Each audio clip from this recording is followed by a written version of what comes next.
Thomas Paine, Sam Adams, Benjamin Franklin. These men spoke up for what they thought was right. From their courage came such documents as the Declaration of Independence and the Constitution of the United States. From their willingness to speak what was sometimes unpopular but right, we enjoy such liberties as freedom of speech, the right to keep and bear arms, and freedom of religion. There are those who still wish to oppress our freedoms, and there are still patriots willing to stand up and defend life, liberty, and the pursuit of happiness. Men like Zeb Bell, who honor our founding fathers and what they stood for. It's now time for Zeb at the ranch, speaking up and defending your freedoms. Brought to you by Magic Valley Les Schwab Tire Centers and all of the other great advertisers on the program. And now, Zeb Bell. 3 friends from the local church congregation were asked, when you're in your casket and friends and congregation members are mourning over you, what would you like them to say? Artie said, I would like them to say I was a wonderful husband, a fine spiritual leader, and a great family man. Eugene commented, I would like them to say I was a wonderful teacher and a servant of God who made a huge difference in people's lives. And Al, good old Al, said, I'd like them to say, look, he's moving! That's Al for you. Good morning. Here we go with Kate Smith and God Bless America, followed by a patriot with our Pledge of Allegiance. Morning, morning, morning.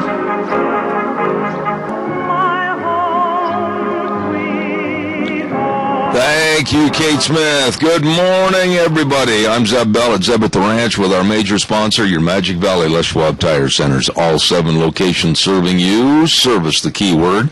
Along with some of our great advertisers, including Lee's Furniture, Floors, and More at 459 Overland in Burley. And our friends at Western Waste Services, always at your disposal. Get on the route service today, 734-6969. And now, here we go, over to Gina's house. Good morning, Gina. Good morning, sir. How are you? You practically live there anyway. You have no idea, and we're coming up onto our high school sports season, so that means I might as well just set up a cot. Oh, my. Anyhow, it's so good to have you on the air with us this morning, along with your little friend. Yes. Long story short, adopted a little kitten.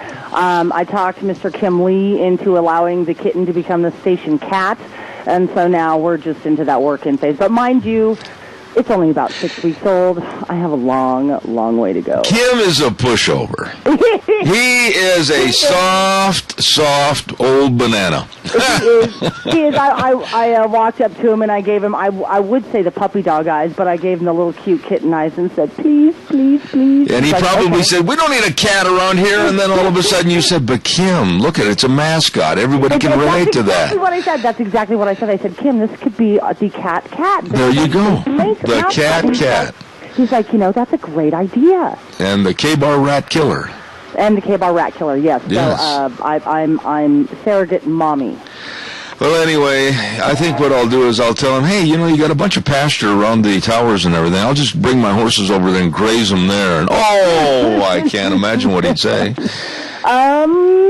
I don't know what he would say either. Well, anyhow, do we have a pledger? We have Mr. Michael Rogers on for the pledge and for the weather. All right, well, first of all, have the pledge with our dear friend, Michael Rogers Weather. Good morning, sir.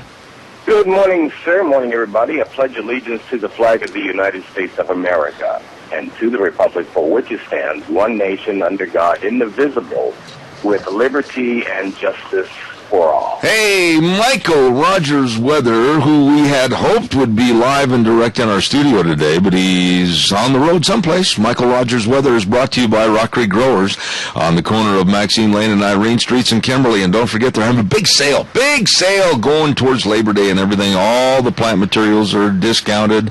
And check out the fall grasses. They got big sale items all over there at Rock Creek Growers. Beautiful place. Stop in and see these nice people.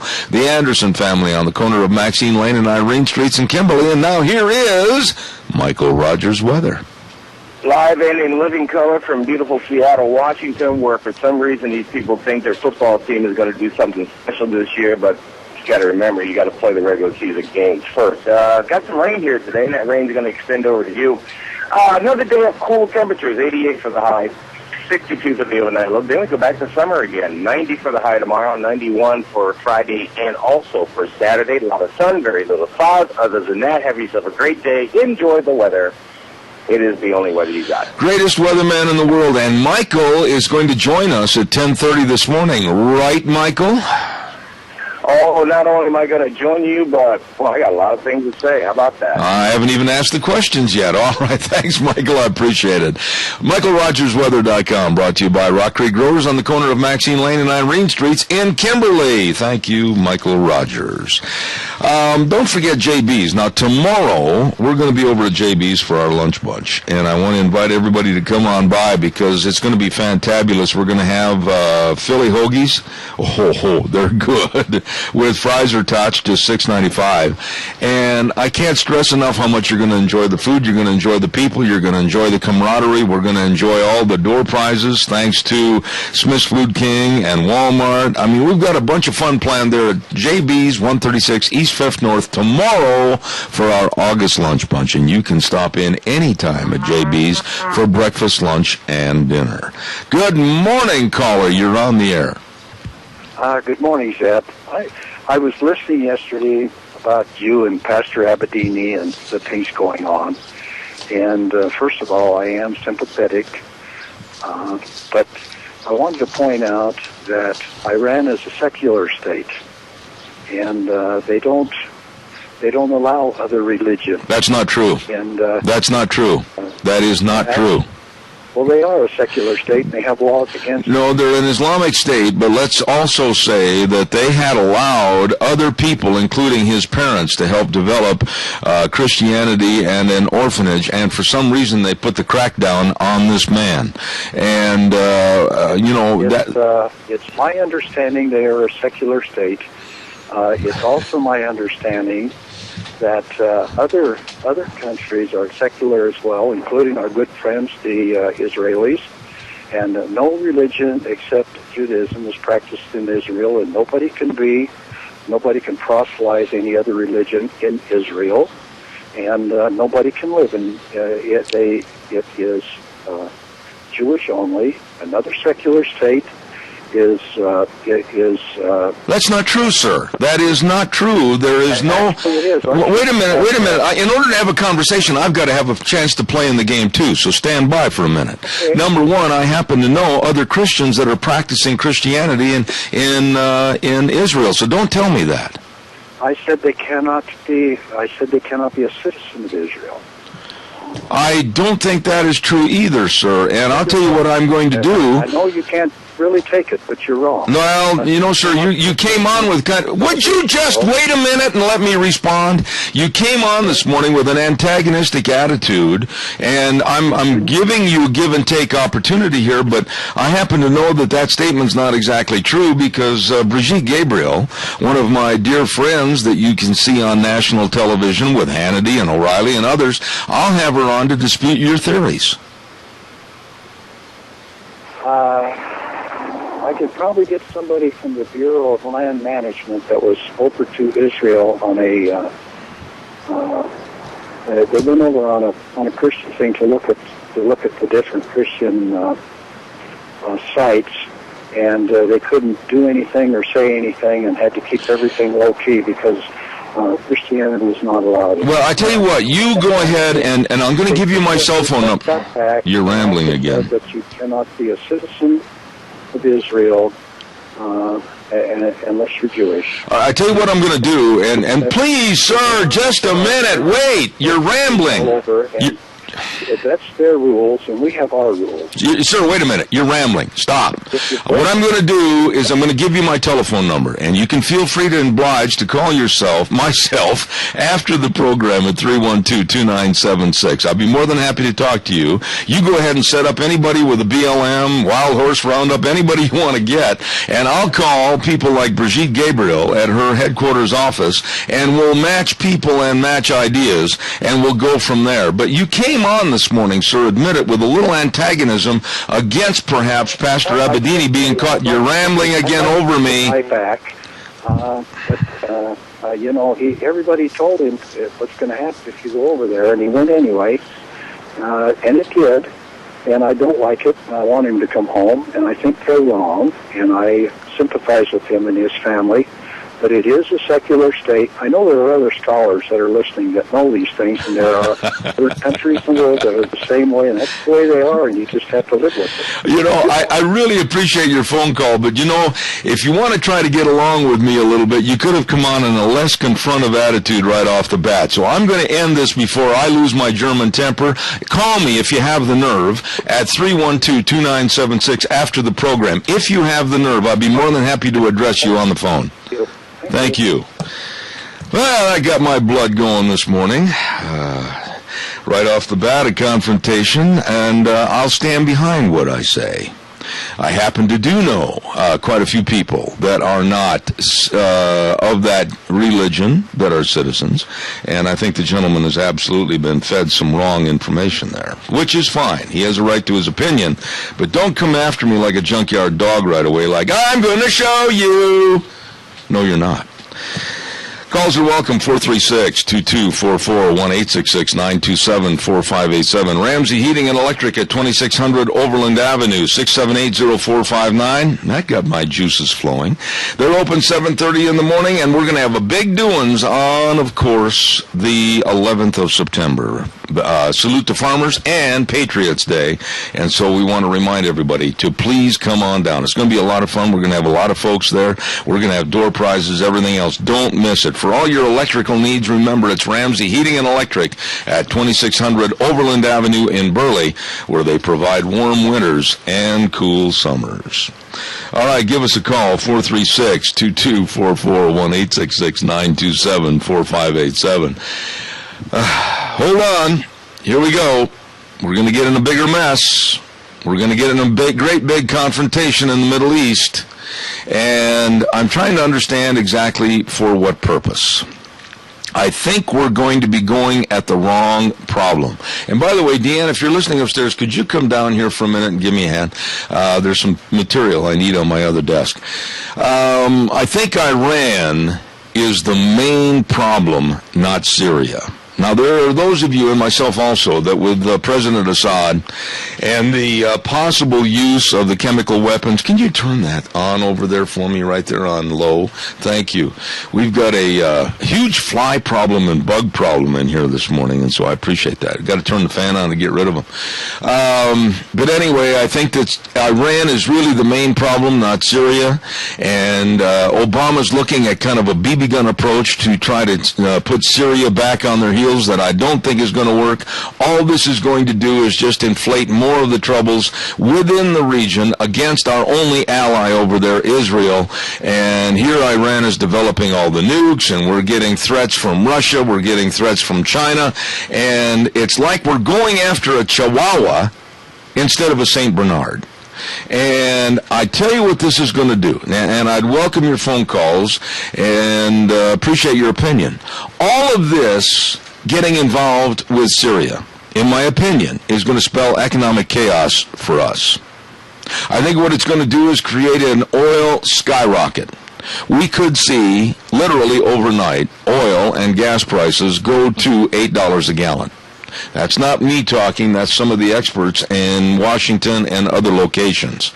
We are going to put our best friend, Israel, in that region of the world, in total panic mode as to what to do and how to protect themselves.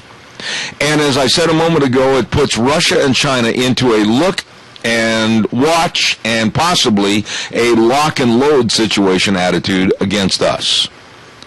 And here's the thing I'm worried about, and I know that we have people that have been in the military out in the audience.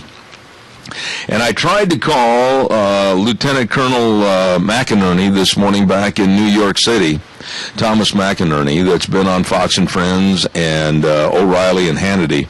And I've got to call into him, and hopefully he's going to try to call us back here this morning. Our military is in such a cutback mode right now. And I don't think it's ready for another huge escalation. Your thoughts, give me a call, 436-2244, 1-866-927-4587. Don't forget Valley White Home and Ranch. They've got everything for you over at Valley White Home and Ranch, whether it's feed needs for your cattle, all your tubs, your water tubs, feed tubs, whatever you need, fuel. They've got clothing for the family. They've got a special great big fishing section already with all the rods and reels and fishing lures and hunting and camping equipment. Everything you need for the family, the farm, and the ranch. And all your pet food, too, is at Valley White Home and Ranch, 910 South Oneida in Rupert. You stop in and see those great folks today. Give me a call, 436-2244, 1-866-927-4587. This president is not capable, according to what we have seen in the past with the bowing and the kowtowing to other governments, of making, I think at this juncture, the right decision as to what to do with Syria. When I listen to the various generals, when you listen to the various people that have been involved in the military, and they have such a wide spread of opinion as to how to handle this, what to do, what not to do, and you really listen to some of the experts, and like Lieutenant Colonel Hunt and many others that I've listened to on television, they're saying that a retribution right now against Syria might not be the smartest thing that we could ever get involved in. What are your thoughts?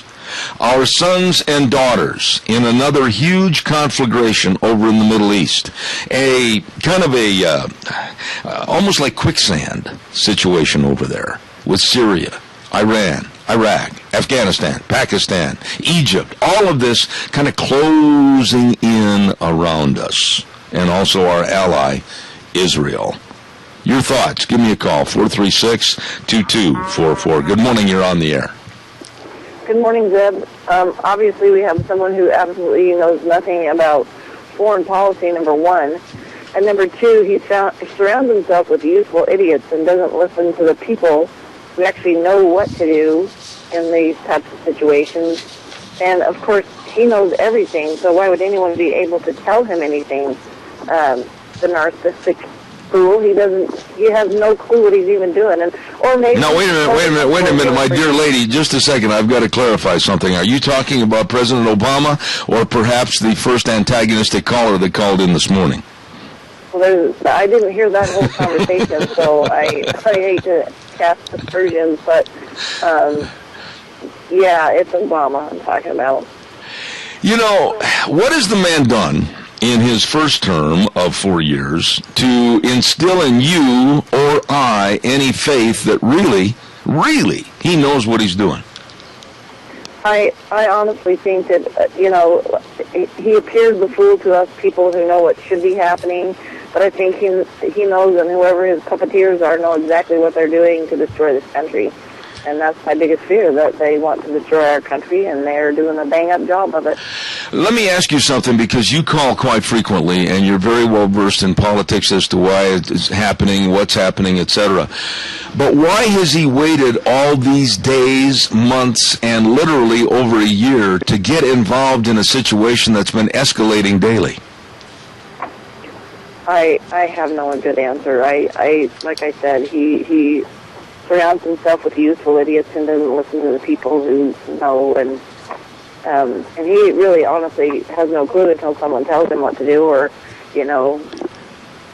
someone comes up with a better answer. I don't see anything good coming out of the whole thing, and I don't know. I'm scared, and I think that we're in big trouble, and we're just like in the days of Noah, and we're just going along doing our little thing every day, and one of these days, flood's going to hit, and everybody's going to be shocked. I can't agree with you more.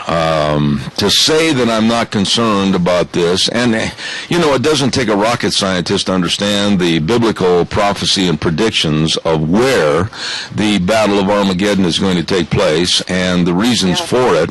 And as you look at the situation in the Middle East with the confining of the battles in very limited geographical form, right all around around in the same countries, the same area, centered around where our only ally is, Israel, it kind of gives you the feeling that we may be living right there within the biblical prophecy end times. Yeah, it certainly appears. I mean, there's a few more things that need to happen, but not much. And I guess I shouldn't be fearful because I'm not really fearful. It's just that, it's amazing to watch these things unfold. No, but your point of view is that you use the word fearful, and that's the human trait that all of us have: fearfulness as to what's going to happen and who's going to have their hand on the red button. I think that's a part of humanity that all of us have. Absolutely, it certainly is, and I don't know. We're in a very critical time, and I feel like we're being led around by a ring in our nose, the American people, by a foolish administration that doesn't know what it's doing. I appreciate your call as always, and I hope you have a good day. Thank you so much. I hope you do. God bless. Thanks. Yeah, bye. My biggest fear right now is the Straits of Hormuz and the Suez Canal. I mean, you close those two locations up to any oil traffic coming this way to the west, and the way our system is set up right now on the imports, we're going to see an absolute escalation and a skyrocketing form of prices. I mean, we could be going by a gas station at noon today and seeing $4.09 for diesel, and at 5 o'clock tonight you could see $8.09 for diesel, because of the fear of that area and the closures of those two absolutely necessary thoroughfares to get our oil from the Middle East. And economically, we can't absorb that kind of a rocket ship going to the moon on prices. And I'm really concerned as to what's going to happen. Your thoughts? Give me a call. 436-2244, 1-866-927-4587. Travel Lube Supply, 1050 West, 203 South of Hayburn, 438-8730, the number to call. Jim McCall and the rest of the crew, they got grease gun supplies. They've got the Lincoln cordless grease guns and grease to go with it. Yeah. And all the window wash for those trucks at Harvest, and they got Bubba ropes. They've got all your Bubba ropes in case you get stuck, you'll get unstuck. And they can also clean your air filters and save you a lot of money. So please get a hold of them today. Travel Lube Supply, serving you.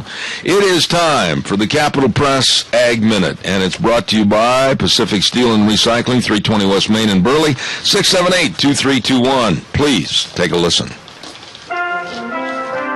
Today's Ag Minute brought to you by the Capital Press, the West Ag Weekly. Kansas State University will be the lead institution in a National Science Foundation wheat research program. The Industry University Cooperative Wheat Genetic Resource Center will conserve wheat genetic resources, conduct germplasm enhancement research, and make them available for free of charge to researchers internationally. The program's budget is $600,000 a year. The government provides funding for about 20% of the new program, with about 80% coming from private industry. Research priorities include the effect of heat, drought, and new genetic trials to the latest in wheat production, such as resistance to stem rust, UG99, and Fusarium head scab.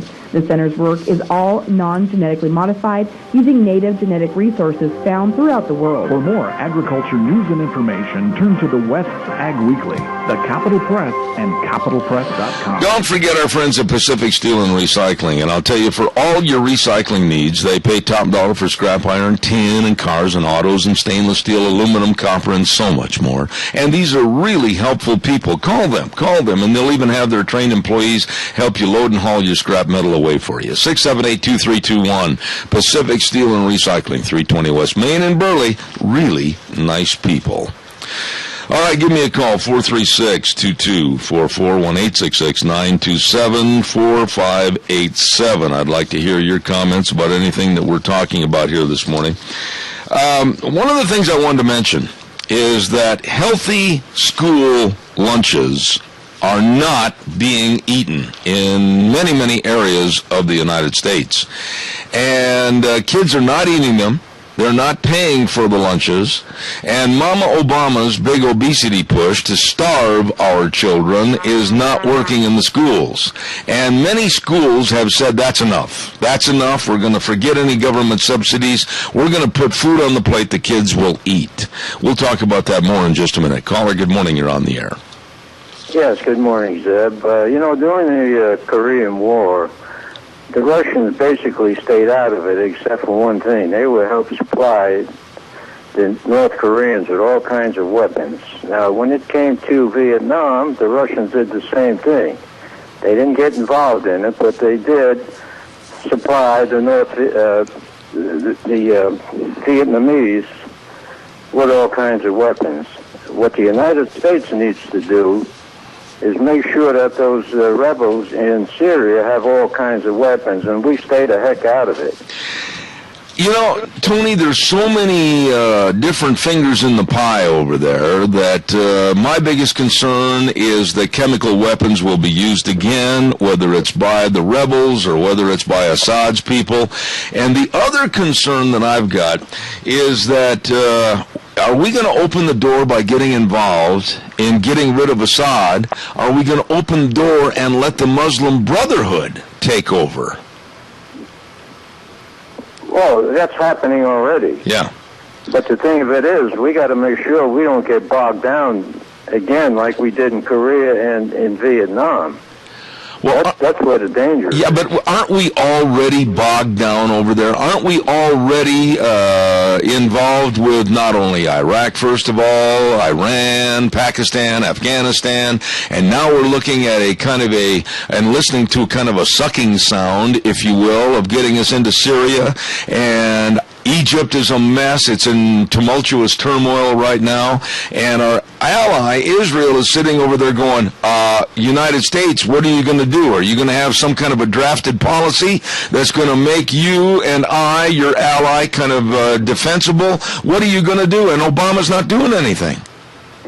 Well, in 1954, when I was overseas, the United States was going to get involved to bail France out of Dien Bien Phu and get them out of the mess that they were in over in Vietnam with the Vietnamese people. Yeah.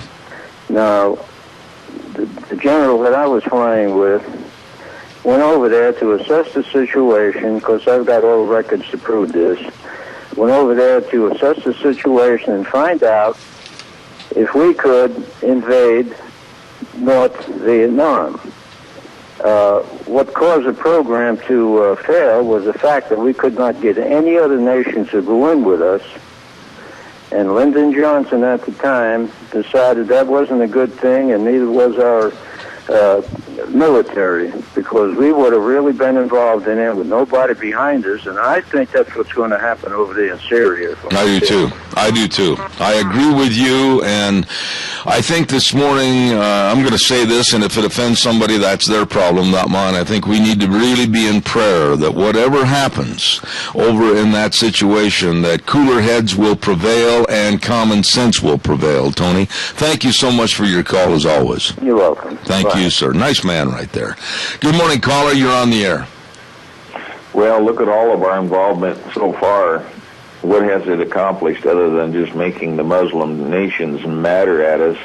We've alienated everybody that was our allies, except for Israel, perhaps, and we've alienated them too. But look back at history, and you find that the elitists in the 60s, made the decision that there were two things they could use to control the people in the world. One was perpetual war, and the other is the environmental movement.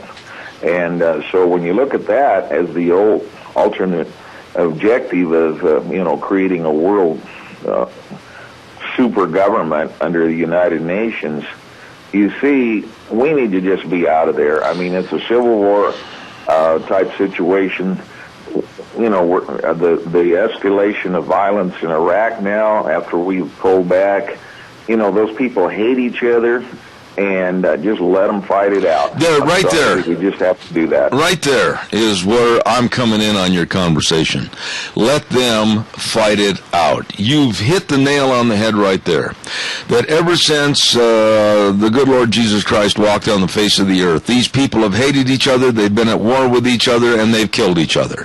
And for us to act as the Matt Dillon of Dodge City over there, whether it be Iraq, Iran, Afghanistan, Pakistan, Egypt, Egypt, or now Syria. You know what? I'm of the opinion that they're living in less than a third world country. They've got, the average age over there is like 44, life expectancy, and the intelligence and the income levels are down to where they were back at the turn of the last century. Let them fight it out. Let them kill themselves. I don't want to have American troops, men and women, going over there to try to right the wrong that they've been arguing about for thousands of years. Yeah, we can't change that. I mean, the Sunnis and the Shiites and so forth, they hate each other in Iraq, and so let's just get out of there and let them battle it out. Let's defend Israel over there. And like say China and Russia has already said that if we interfere over there, it's going to make our relations with them, which is nothing to begin with. But I mean, these are two superpowers, and they're going to be funneling munitions into whoever side we take over there. They're going to take the opposite. Like I say, Obama has been supporting the Muslim Brotherhood, and all of this will probably end up with the Muslim Brotherhood getting more power if we come in there and attack. I agree. Look at it. There's another point, though, that quickly I want you to respond to, and I have no proof of this, it's just my own personal opinion, and I want to get your opinion on this. A conflagration like this in the Middle East with Syria and Egypt and all these other countries combined actually plays into the philosophy and the ideology of Obama on cap and trade for energy, because he knows that if that area closes up and we do not have the fuel or the oil coming in from that area, that's going to play right into his hand of a forced green energy acceptance in this country. Now, you may not agree with me on that, but that's the way I see it. Oh, and it's all about creating a third world, United States into a third world country. And if we have $8 gasoline, you can see what that's going to do to the economy here. I mean, it's absolutely going to be devastating. It's going to, everything they're doing, our military effort is costing us billions of dollars a day over there, which is just adding to the debt. And of course, go clear back to the founding fathers, debt was the one thing they feared the most. And look where we're at, 17 trillion and counting. It's unbelievable. And how long will the dollar be able to stay afloat? And that's a big concern. Plus, with all this military action, I have a grandson that's just going to be turning 18 next spring. So you figure out, I've got a personal involvement in staying out of there. We have no business in there. Let them fight it out. I could not agree more. Adrian, thank you for your call, as always. I appreciate it. Thank you very much. You bet. Have a great day. Ladies and gentlemen, in full swing right now, the Twin Falls County Fair and Magic Valley Stampede Rodeo. Oh, my goodness sakes, they're having a ripping lot of fun over there. All the, of course, livestock judging is going on, all the judging of all the different categories. They've got a huge concert coming up on the 1st. Oh, my goodness sakes. That is going to be absolutely phenomenal. You don't want to miss that. And, of course, that's on Sunday with Craig Morgan. You better get your tickets now. They're on sale. That is going to be a fantabulous country music concert. Magic Valley Stampede starts tomorrow night, and they've got the Mighty Thomas Carnival. The All-Star Monster Truck Tour is tonight over at Filer, at the Filer Fairgrounds, Twin Falls County Fairgrounds. All of this and more for the Great Big 2013 Twin Falls County Fair and Magic Valley Stampede Rodeo. Don't you miss it. It's going to be great. All right, calls are welcome, 436-2244, 1-866-927-4587. We'll talk more about Syria, and we'll talk a little bit more about these lunches. There's been quite a few stories put in the newspapers, Wall Street Journal, USA Today, national publications that are coming right out and saying that the program that Mama Obama wants to implement to fight obesity, quote unquote, is just not cutting the cake, so to speak. And the program didn't even make it through the school year until after students repeatedly complained about the small portions, and apples and pears went from the tray to the trash untouched. Well, the waste and the cost of the food has been absolutely enormous. And many, many school districts are losing so much money right now on Mama Obama's plan that they finally have said, enough is enough. There have been already school districts in New York State that have said, we can't afford this. We can't keep losing this kind of money. One school district they talked to has lost over $100,000 just because of the wastage. The kids are bringing brown bag lunches from home or stopping over at the convenience store. They will not eat what's put before them, and there's not enough on the plate. As a matter of fact, one elementary school, and I looked at this meal under the program, consisted of whole wheat cheese pizza, one slice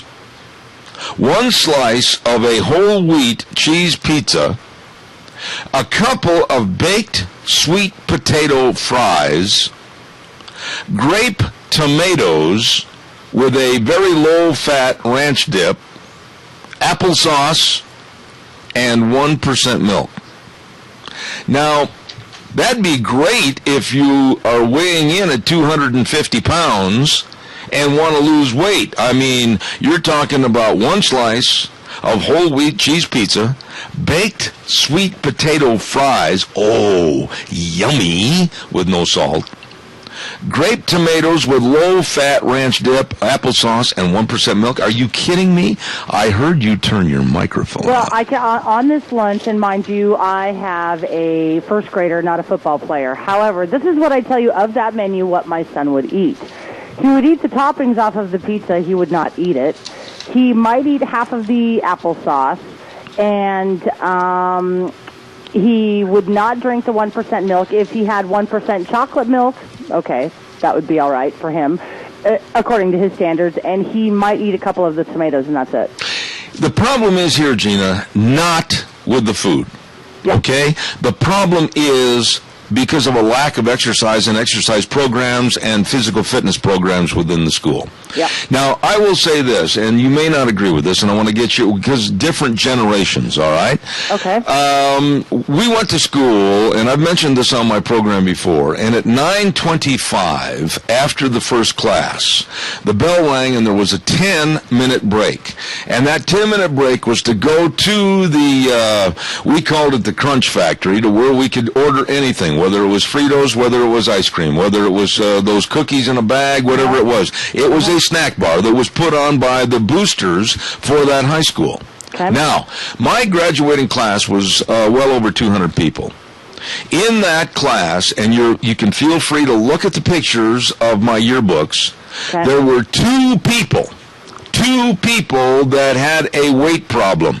But in my classes during school, every single day it was mandatory to take a physical education class, and it wasn't sitting in the bleachers. No. It was doing the jumping jacks, the push-ups, everything else, and then the runs, and then doing the playing of whether it was softball, whether it was basketball, whatever. Yep. You moved, you exercised, you burned off the caloric content. I blame sedimentary lifestyles, not food. Amen. This is what I know of the school system because my daughter just graduated about 2 years ago, and I have a son who's now in first grade. Now, I remember when you went to school and when I went to school, we had to take PE every year. Yep. It was not an elective. It was something that we had to do. Either it was first hour or it was last hour. Didn't matter which one you chose, but you had to do PE, period, point blank, every year all the way through senior year of high school. Absolutely. Now, once they reach, I think in high school, at least where my daughter went to school, it was an elective. They didn't have to do it. It's not the caloric. It's not the caloric content of the food. No, and I'll go toe-to-toe with anybody on this. It is the activity of the kids. Activity, kids. Yes. And here's the other thing, too. You put kids in a classroom at 8 o'clock in the morning or 8:20 when they get there, and maybe they didn't have the world's best breakfast. Maybe they just were lucky to get a slice of toast or whatever. Yep. And then they sit there till noon, and then they go down and subject themselves to a very minimal 750-calorie lunch that they don't like, they probably won't eat, and will probably end up in the trash. Yep. You've got a kid that at 1 o'clock in the afternoon, his stomach is arguing with him. He's hungry. He's disoriented. He's not paying attention to the teacher. He's getting in trouble, and you're not going to keep kids listening and learning in the school system. No, you won't. You have to feed the kids, and you have to give them exercise. I mean, you have to.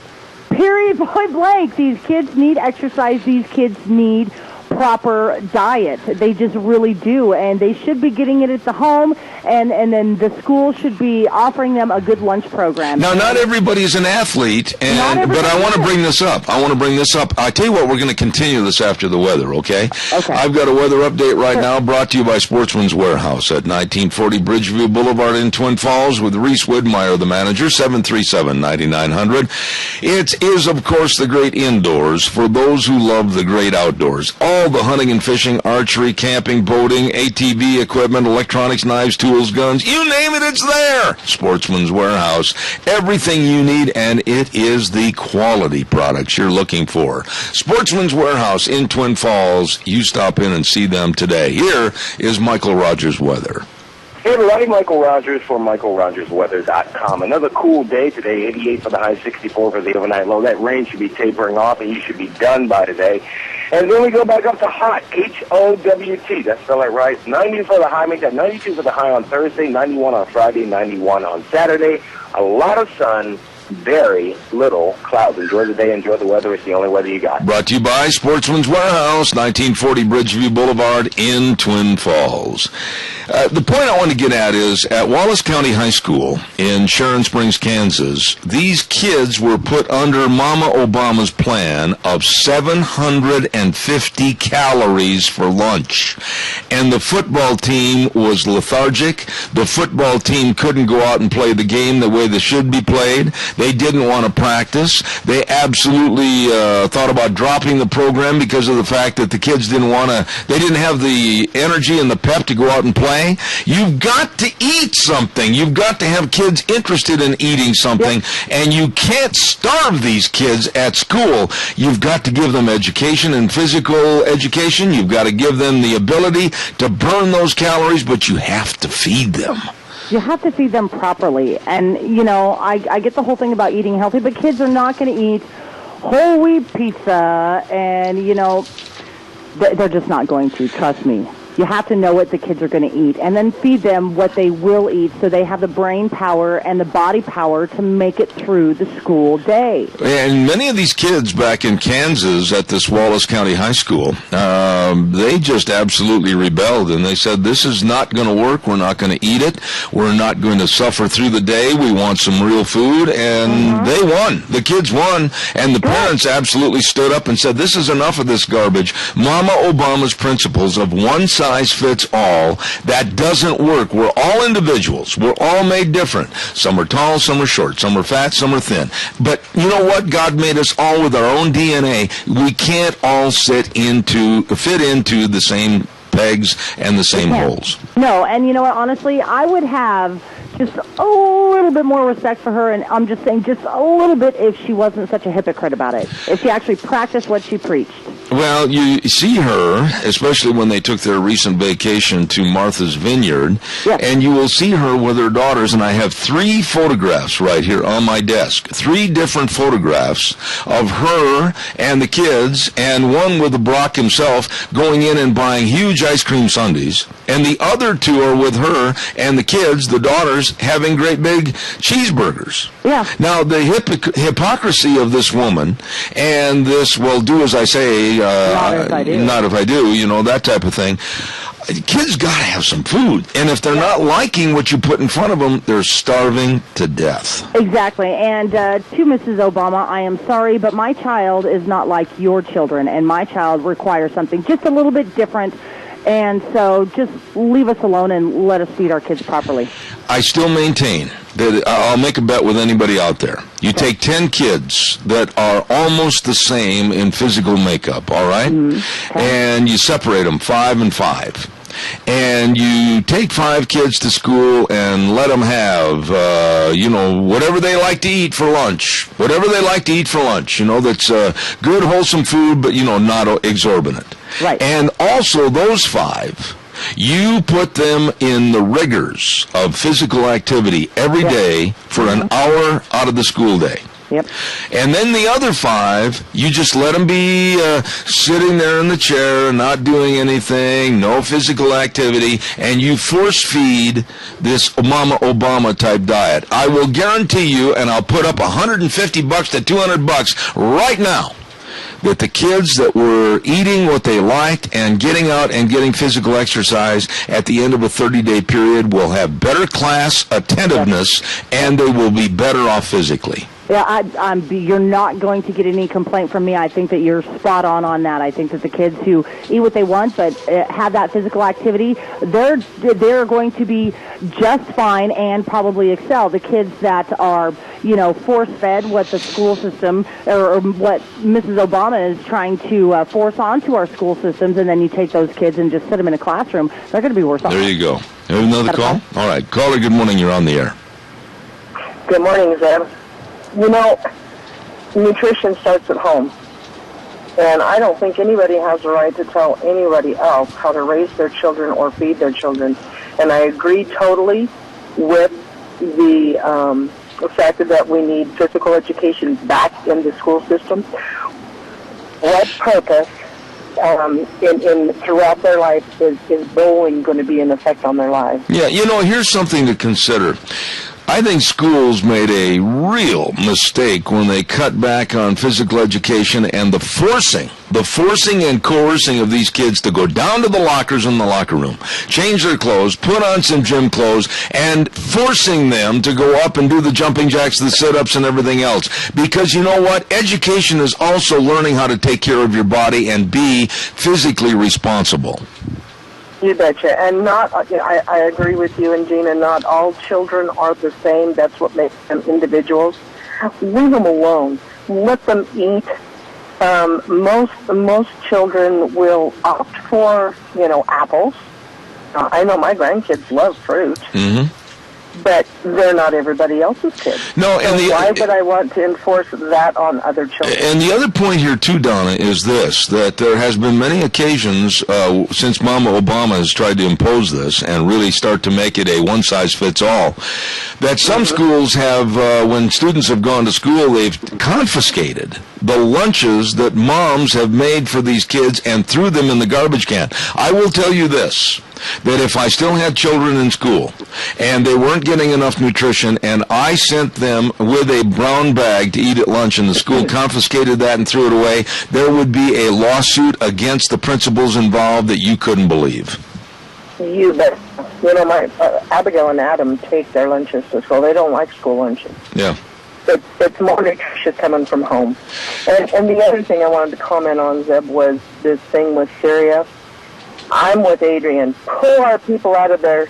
Support our borders. Secure our borders. Get our boys and girls home. Do their job on our territory. Amen. And I do always appreciate your call. Thank you so much. Thank you. Have a good day. I want to talk in just a minute about a television commercial that's been out by Vonage telephones. And it really is a slap in the face to you and I and other patriots that believe that our borders are sacred. Our Constitution is sacred. And this commercial infuriates me to where this bearded, kind of a slovenly homeless person is going on the television in this commercial saying, borders limit people. And, the whole thing has an underlying meaning of opening up the borders and countries not being countries, but it's just kind of a free-for-all. I'm offended by this. I want to talk a little bit about our Magic Valley Les Schwab Tire Centers. My goodness, they do a wonderful job. My goodness, they are so easy to work with, and all you have to do is stop in and say, look, I need some information about tires, and they know all about tires. They've all passed a course called Tireology. They understand all the different tread designs. They understand your driving needs, what's best to fit your car, your SUV, your pickup, your camp trailers, horse trailers, whatever. They know. And the best in brake service. My goodness sakes, professionally trained technicians, over 30 years experience. All you have to do is just stop in and ask questions. They have the answers. At your Magic Valley Les Schwab Tire Centers with Dave on Blue Lakes and Twin, Mike and Buell, Mike and Jerome. The Twist family in Paul, Lane and Rupert, John on Pole Line in Twin Falls, and Randy on Overland and Burley. your Magic Valley Les Schwab Tire Centers. I just don't like our kids being robots. I don't like the government saying one size fits all. I don't like the dictates of the government that everybody has to be a certain weight. Everybody has to conform with a certain characteristic. I don't like this. Maybe it doesn't bother you people, but it scares me to death. Good morning, you're on the air. I'm going to take you off your subject for just a minute. Do you get the weekly mailer? I do. In there's an article, Letter to America. Everybody should read it. I read that, and it was excellent. Well, put it out and let everybody be sure and read it. All right. Dal, thank you so much for your call, as always. Appreciate it. Thank you. This hour went very fast, and I appreciate all your calls and comments. Yes, Syria is a problem. Yes, it could develop into a real devastating occurrence for this country and our economy, and also the school lunches. I'm not in favor of what's going on. We're seeing more waste, we're seeing more cost, we're seeing more red tape, and we're seeing more kids go hungry. That's not smart in this day and age. Next hour, we're going to talk to Doug Johnson. And, of course, he's back in Colorado. We always look forward to having Doug. And then, thanks to my lovely bride, we have lined up a gentleman by the name of Joe Messina. And at 9:30, I think Gina's already got the awareness of this, and thank God Deanne and you can talk back and forth on everything. And we're going to be talking the war on religion aimed at Christians with Joe Messina at 9:30. So we've got a lot of things coming up. And then, because it is the day that Martin Luther King gave that speech called I Have a Dream, at 10:06, we're going to have Vince Coakley on, a black commentator from North Carolina. And then Michael Rogers is going to be on at 10:30. We're going to talk about what about the divisiveness of race in America today as compared to 50 years ago. Don't go away. I'll be right back. Welcome back. Hour number 2. Zeb at the Ranch on a Wednesday. Kind of cloudy outside this morning right now, and thank you for being here. We'd like to say thanks to our major sponsor, your Magic Valley Les Schwab Tire Centers, all 7 locations serving you, along with some of our great advertisers like Lee's Furniture, Floors, and More at 459 Overland in Burley, and our friends at Western Way Services. From the canyons of the Snake River and all across southern Idaho, we're always at your disposal. Western Way Services, we care about our community, our resources, and free land. Western Way Services is lending a hand, always at your disposal. Western Way Services. Western Way Services always at your disposal, and don't forget, I've told you many, many times, they've got a lot of different sized dumpsters that they can drop off at your place. You can fill when you're cleaning out the garage, cleaning out the basement, whatever. Fill them up, and then they'll come and take them away. These are really good people serving you, and don't forget, they've got all the rentals of the porta potties, and of course, get on the route service and get rid of your garbage. It's gone. Call them at 734-6969. Western Way Services, always at your disposal. Really nice people. Don't forget, too, when you say the words nice people, these folks have to be brought up in the conversation, and that's Hanson Mortuary at 710 6th Street in Rupert with Joel Heward, the owner-manager. You know, there is nothing more trying than when a person, a loved one, passes away and you just absolutely are thrown into a fray of what needs to be done, how do we get it done, etc. They can help, and they always provide the families they serve with the best possible support and comfort, always with the highest ethical standards with unquestioned integrity. Please contact them today at 436-5636. 436-5636. Hanson Mortuary, 710 6th Street in Rupert, serving you. Well, ladies and gentlemen, I look forward to Wednesdays on the program because I get a chance to visit with a very, very dear friend back in Colorado, and that happens to be Doug Johnson. Doug, good morning to you. How are you? Well, Zeb, I'm good. How are you this morning? Well, we've had quite a few interesting conversations this morning already on the program regarding Syria and regarding the Middle East and our potential and very possible involvement. And I've made my statements that I absolutely think that this is a kind of a quicksand effort. If we get involved in Syria, I think it's going to drag us down even more economically. It could spell the end of our oil imports to the point where we could see literally overnight $8 fuel, maybe even $10 fuel. I think that plays right into Obama's hand for the forcing of green energy. I'm looking at this thing as kind of a spider web that this administration and the world are weaving to take more control. What are your thoughts? Well, I think you said it well in a nutshell. There's a couple things I could add to it, but I think you've pretty well hit it on the head, Zeb. I think there's a number of issues, I think one of which nobody is talking about, but I thought of yesterday, and that is that, President Obama has been made a fool of, this entire administration has, by the Russians. And the Russians are standing so strongly behind Syria, which is nothing new, but I think that could also be another reason there's an ego issue going on here of having to prove how manly he is by taking a stand. I think we are headed to war. I think he will try and retain support of his base by saying we're not sending troops in, but we'll get other people to go in and we'll do air strikes and missile strikes, things like that. But there's no doubt we're getting involved, and I see this as being another disaster. There's no good side to be on in this one that I can see, and so I think that we are facing something here that is terrible, and I think we need to be putting pressure on Congress to hold the president accountable. Let me ask you about one other issue that very few people have addressed over the last 48 to 72 hours, and that's our ally Israel. I'm looking at Israel right now, and if I were them and Netanyahu and everybody else, I'd be sitting there going, wait, whoa, wait a minute, Obama. Wait a minute, America. Listen to us. Let's have a confab where you and I and our two countries can talk about what's going to happen, the repercussions, what's going to be devoted against us from the rest of the Middle East, and let's sit down and figure out a game plan together. Don't you think that'd be the smart thing to do? With any other administration, yes. With this administration, I don't know, because they cannot be trusted. It's very clear this president, this administration is anti-Israel. So I don't think they could be trusted to work with Israel. And yet I've heard reports that some of the information that has come to the administration's attention has actually come from Israel. So Israel still tried to be a good ally to us, even though we are not to them.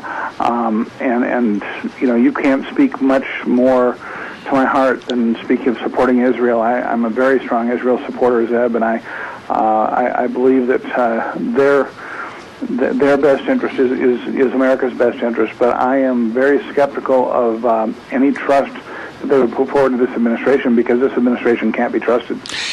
In the Middle East right now, Doug, and I know that you study this, I know that you're ready to answer any and all questions, but when you look at the Middle East and you look at Iraq, you look at Iran, you look at Pakistan, you look at Afghanistan, you look now at the absolute tumultuous events going on in Egypt.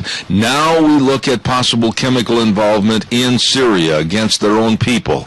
And it's just more of a dragging, a kind of a sucking sound, if you will, to get the United States into their playground and really have a problem.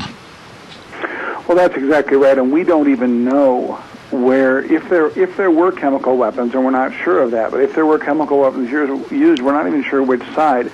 The administration is trying to claim that it would only be the Syrian government, but the fact is there are even pictures showing the possible launching of chemical weapons or of something, by the rebels. These rebels are proven in their pledges to support Al-Qaeda. And so by taking the rebel side, we're taking Al-Qaeda's side. My personal view is we need to stay out of this. This is a mess. Neither side is a good side. 70% of the Syrian people support Assad, which says something. While Assad is certainly not a good regime, his regime is bad. We also know there are more freedoms in that country in the religious sense than there are in other parts of the Arab world. Christians there can practice their religion, and they will be protected in Syria. We don't see that in a lot of Muslim countries.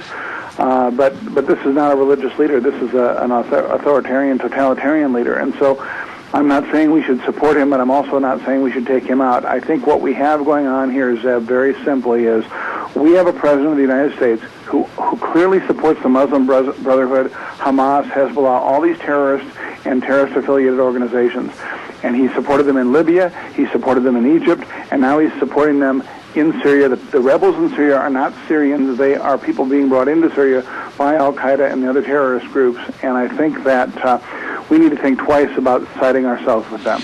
I don't think, and I'm going to say this, I said it last hour, I'll stand behind my words. I don't think that, quote, our military can stand another conflagration like Syria. I think with all the cutbacks, I think with all the defense budget cuts, I think with the attitude in the military right now, I think with the anti-Obama feelings, and there are great Obama feelings against this president and his ideology, I don't think our military can withstand the onslaught of another aggression in another country.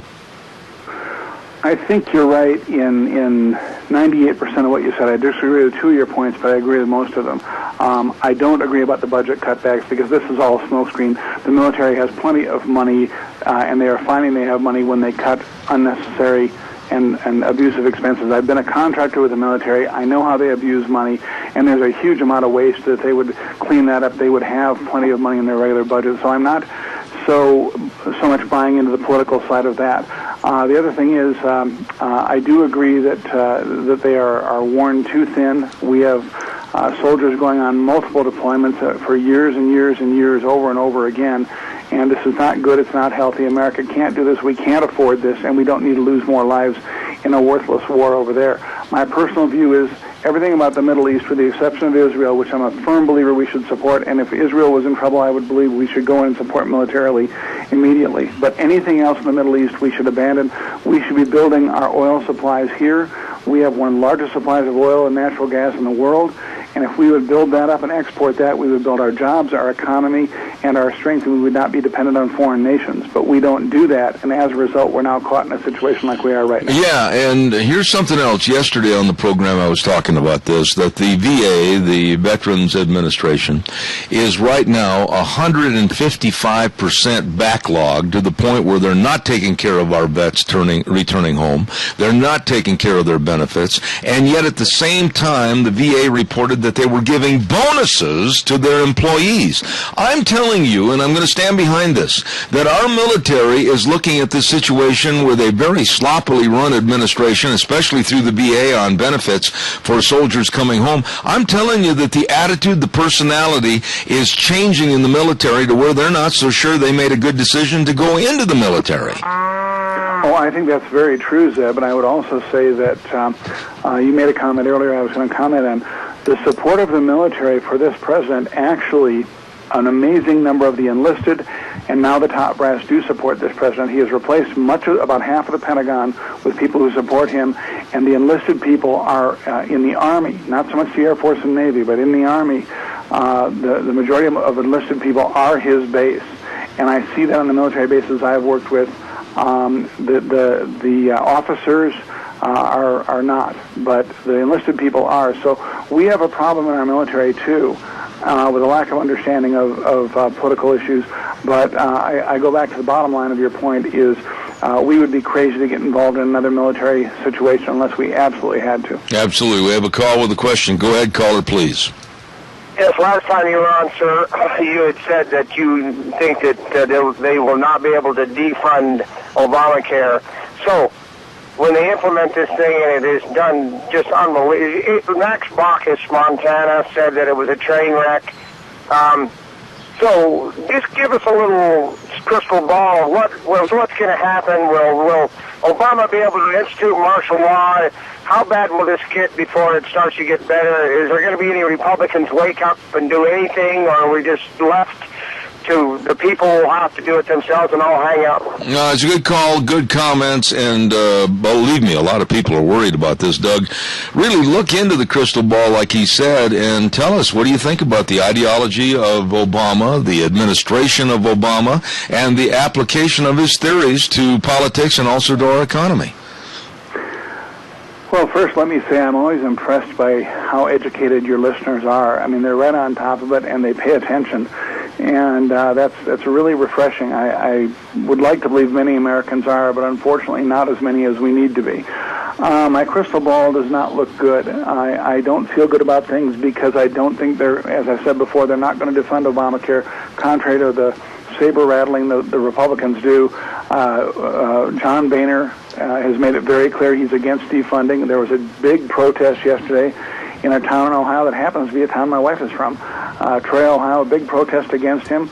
The Tea Party is threatening to start calling it Boehner Care instead of Obamacare because it's the House that holds the purse strings. They can control this.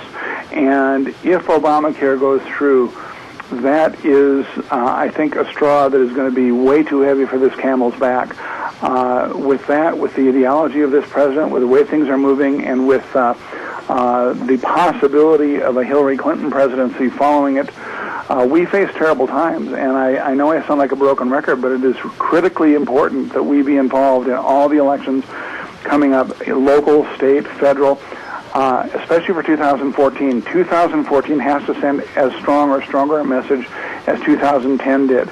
And we need to get rid of people like John Boehner that are hurting our country, people like Lindsey Graham and John McCain.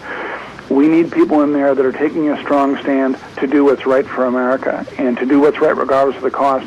Zeb, to see so many politicians going to their home states during the summer now, and they're not holding town hall meetings, they're refusing to because they don't want to hear what the public has to say, should tell us what kind of leadership we've elected. And my view is any elected politician who's not willing to meet with their constituency should be removed from office and replaced with people who want to serve us, not who want to dictate to us.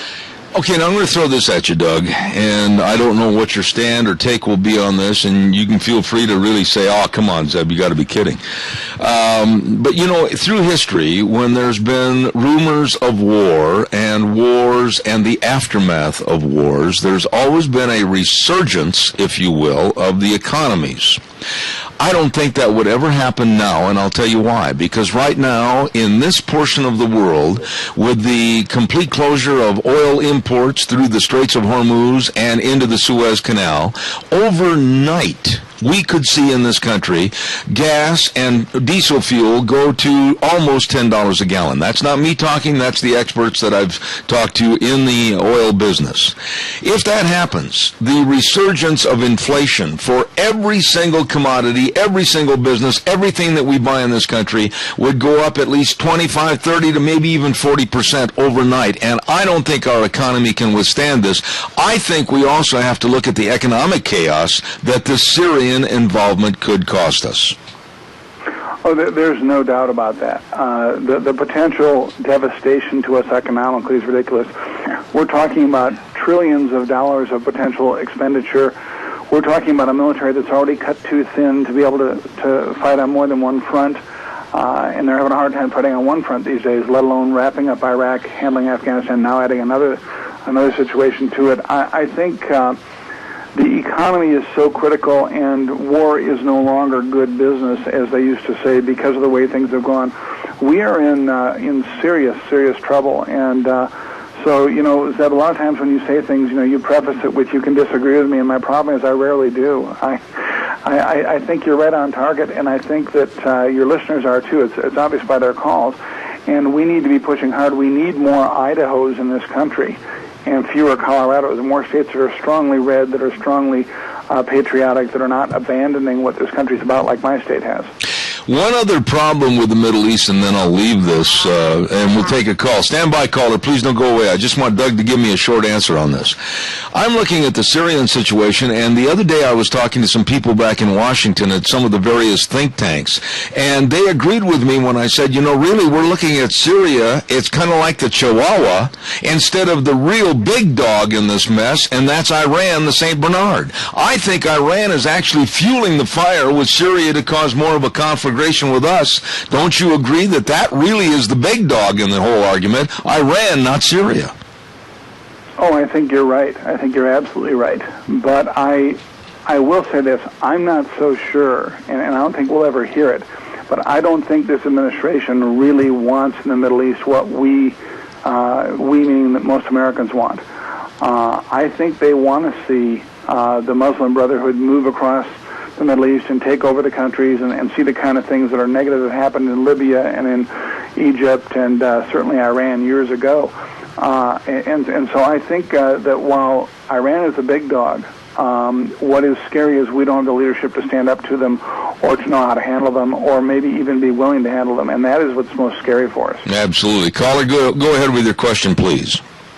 Hi, I was listening to the news at the top of the hour, and I wasn't shocked to hear that the news said that this administration has no interest in congressional approval or UN approval, and that just goes to prove that this man thinks he's a dictator, and I'm going to hang up and listen to your comments. That lady brought something up that should have been brought up at the first part of our conversation, and I commend her for her thoughts.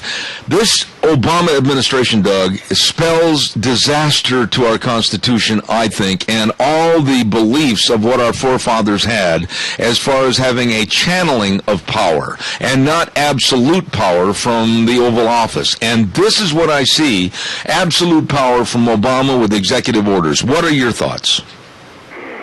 Well, I think so. I think that what we see in this personality, in this administration, is an absolute disregard for the law and the rule of law, which is the Constitution. And this should scare Americans because if we become a nation without laws, a nation where our checks and balance system does not work, and it is not working right now, I might add, then we become a nation that really, whatever the leader says goes. And so it becomes rule by autocracy, not rule by law. And this is a very scary thing because this, I personally believe that we are headed towards, unless we stop this, we are headed towards a day in the very near future where shows like yours, Zeb, will not be allowed, where conversations like ours will not be allowed, where people will not be able to do and say the things they think, and people can say all they want, say they won't stand for it, but we are standing for it. We are allowing it to happen because we're not making the changes in Congress we need to make to hold the president's office accountable, regardless of who the president is. And Americans really, really need to be, we should be in the streets. We should be leading marches. We should be screaming because we are at a very dangerous state in our nation. It will never happen in the United States again that there will be uproarious feelings of anti-government or anti-president because too many people have their hand out waiting for the government to fill it with money or food or other resources. That's my feeling.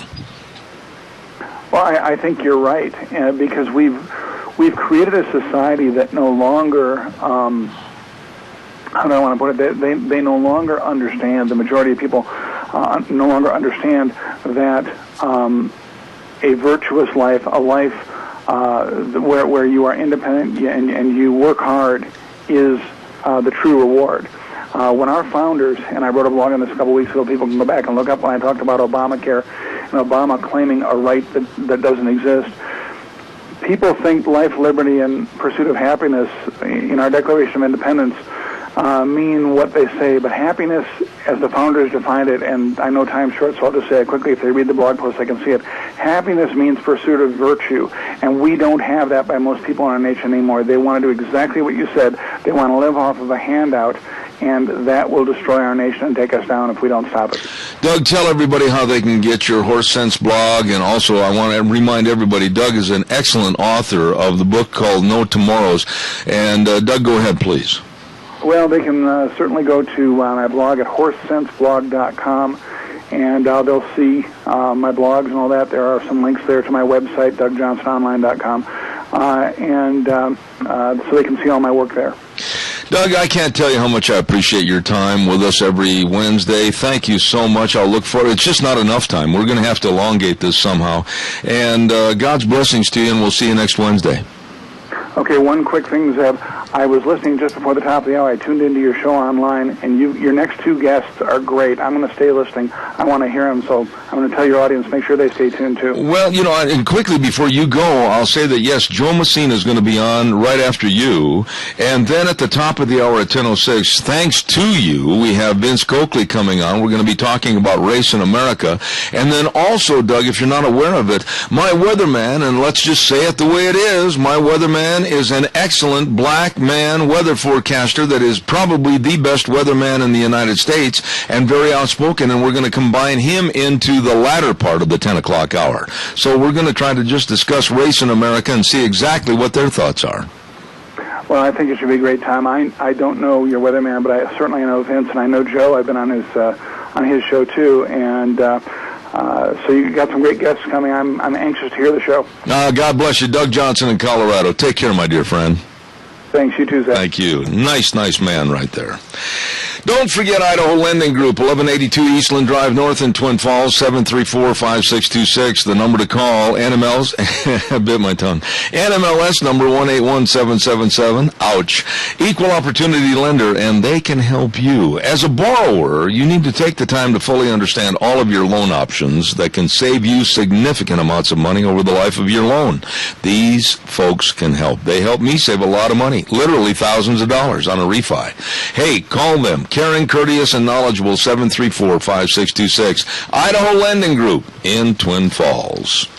And let's not forget our friends over at Lee's Furniture, Floors, and More. They've got a great big Labor Day weekend celebration Friday, Saturday, and next Monday at Lee's Furniture, Floors, and More at 459 Overland in Burley. 15 months, same as cash. They've got sectionals, your choice, for just $14.99. And they've got all the Smart Strand carpets. They've got all the bunk beds. They've got the bedroom sets. They've got everything you need for the beauty and comfort of your home.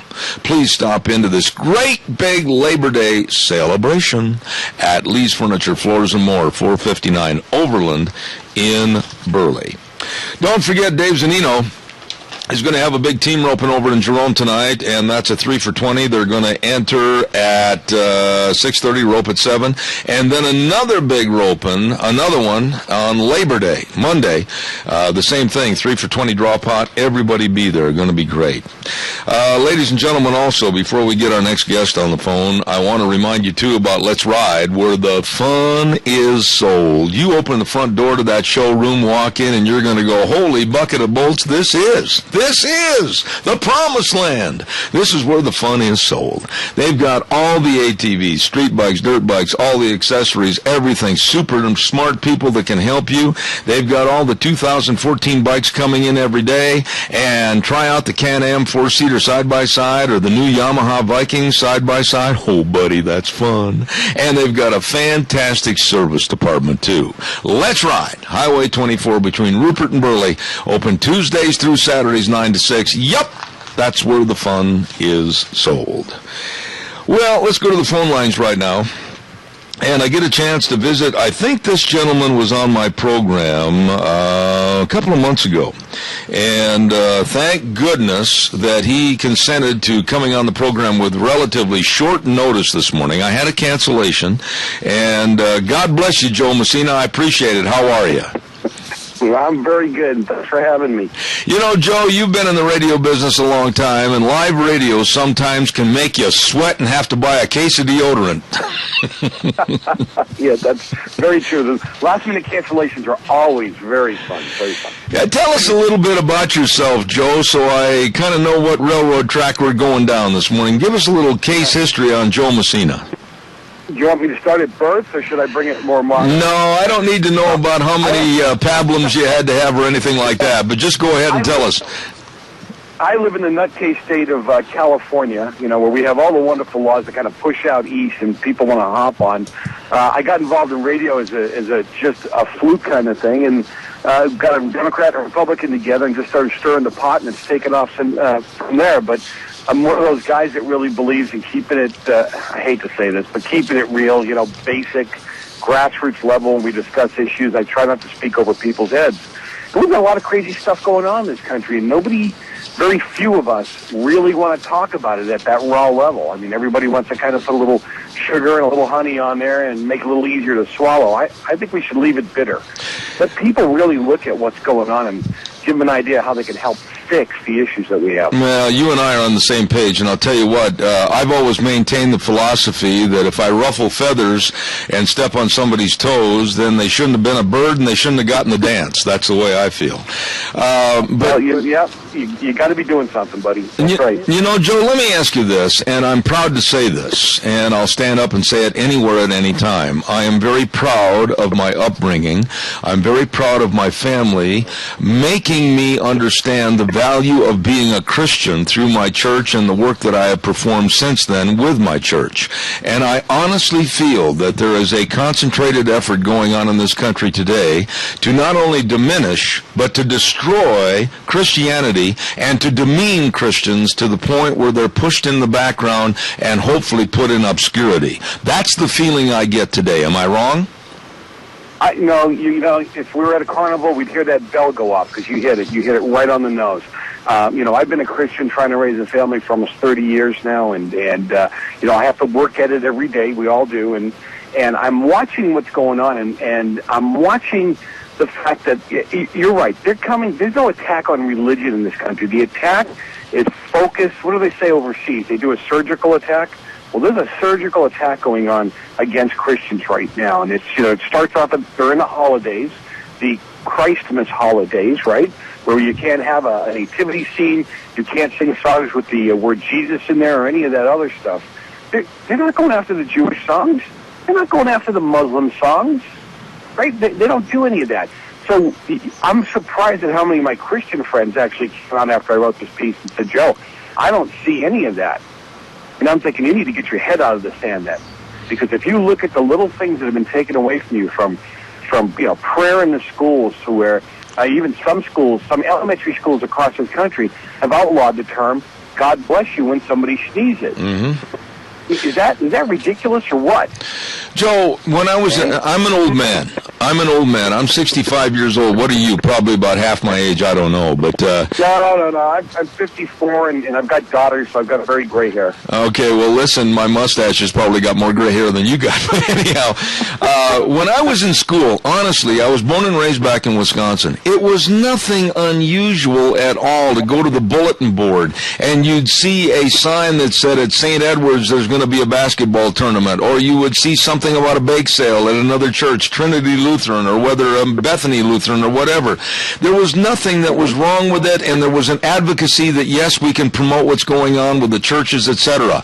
What happened, Joel? Why did we let this change? You don't get me wrong. You got 2 hours? Because here's my problem. Christians, for years, have decided they don't want to insult anybody. They don't want to upset the apple cart, right? They don't want to make other people feel bad.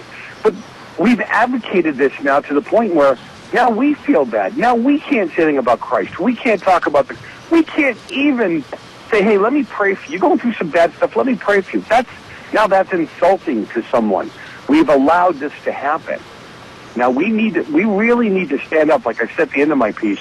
We really need to stand up and take back our rights. We are in one of the only countries on the face of the planet where you had the right to grab hands at a grocery store and pray for something. Now you can't. You might not even be able to do that at home if you have too many people in your house.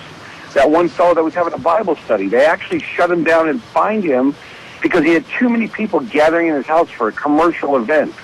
Are you serious? Yeah.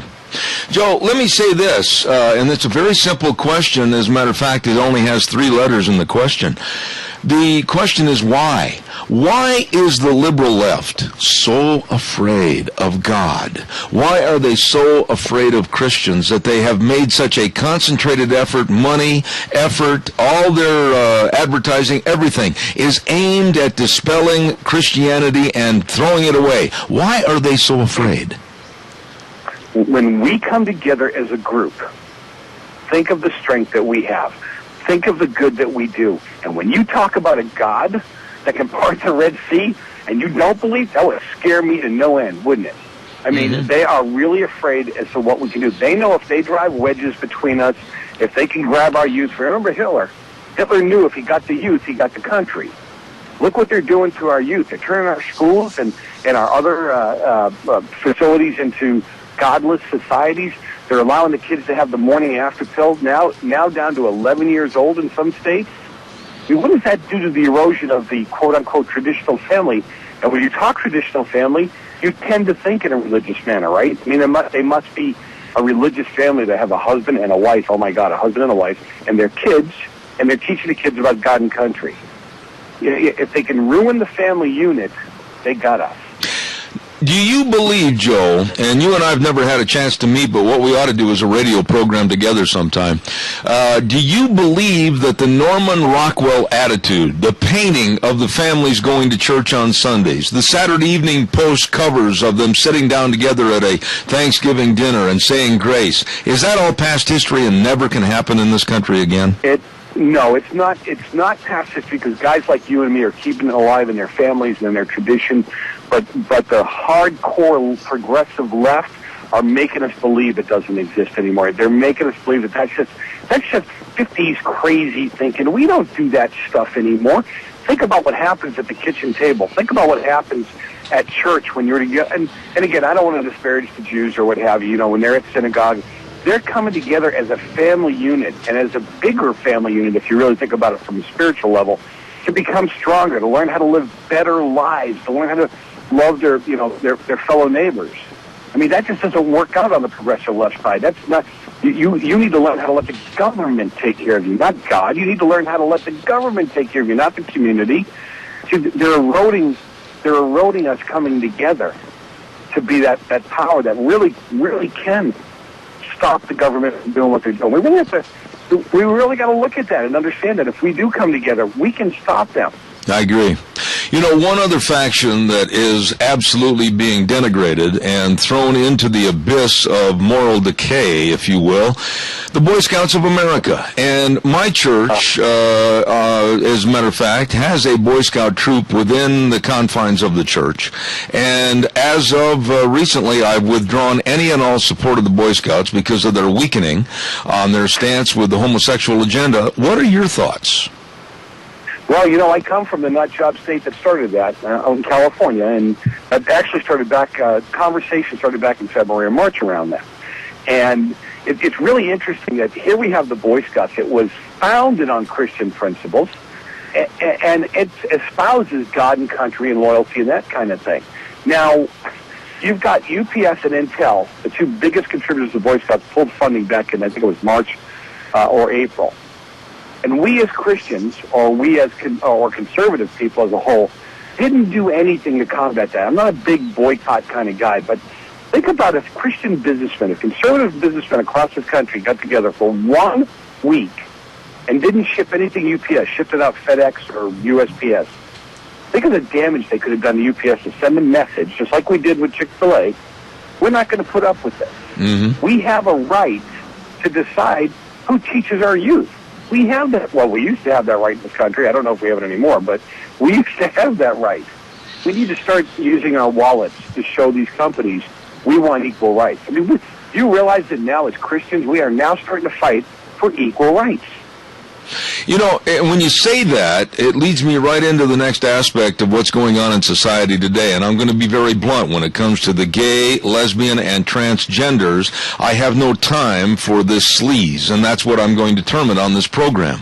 I have no time for these people to make demands on businesses or employers or people that are privately employed like myself. I'm a small business owner, telling me that I must do certain things. I will not. I'd rather shut the doors first. I am not going to go against what the Bible tells me as a Christian. I will not adhere to their principles. And so I see a complete abyss that's being caused in this country by their demands of acceptance when they live a very abhorrent lifestyle.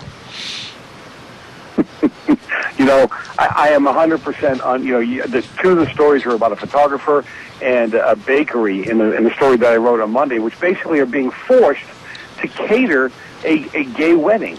Now, you got a photographer, in my mind, when you want a photographer to come to your wedding, don't you want him to capture the love of the moment, the wonderful celebration? If you've got a Christian photographer, how are they supposed to capture, when they're in the middle of a sinful scenario, how are they going to capture the love of the moment? They can't.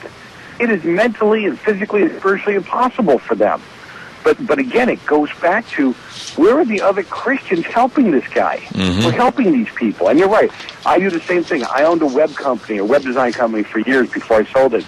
And I even brought it down to the level where if it was questionable as to the kind of website you wanted me to do, I wouldn't do it for you. Can you imagine? We're not going to be able to do that in a few years. I'm not going to be able to turn you down if you've got some kind of a gay or a lesbian clothing line that you put out there. Mm-hmm. I'm not going to be able to turn you down. We've got a caller with a question. Go ahead, caller, quickly, please. Thank you. Mr. Bell, I just wanted to congratulate you on your announcements over there during the fair and rodeo. And I got to agree with you. Them maple bars are delicious. All right. Well, thank you very much for your comments. And God bless you, man. If you ever see me on the street sometime, we'll shake hands and get to know each other. Thank you so much. I don't know who'd be the oldest or the wisest, but lots of thanks about you. All right. Thank you, sir. I appreciate your call. Thank you. Joe, we're in a situation right now where this administration seems to be also throwing a spoon into the soup that doesn't like Christians or backing Christianity. And I've made overtures on this program many, many times that I'm not thoroughly convinced that Obama is what he says he is religiously. What are your thoughts about this man, this administration, and what they're doing to, I think, be very divisive in this country? Yeah, I tend to agree with you. I'm not sold out. And let me just say, I'm not sold out that he's a Muslim, okay? But I think he is one of those, or was one of those, Easter Sunday, Christmas, Ash Wednesday kind of Christians, if you would, okay? Not really sold out to it. Grew up in a Muslim community or with a lot of Muslims around him, so he's more comfortable in that kind of situation. But I think you're spot on when you say, this administration wants to turn this country into a religion-less country. There's no room. Listen, you cannot have room for religion and government because you can't listen to both.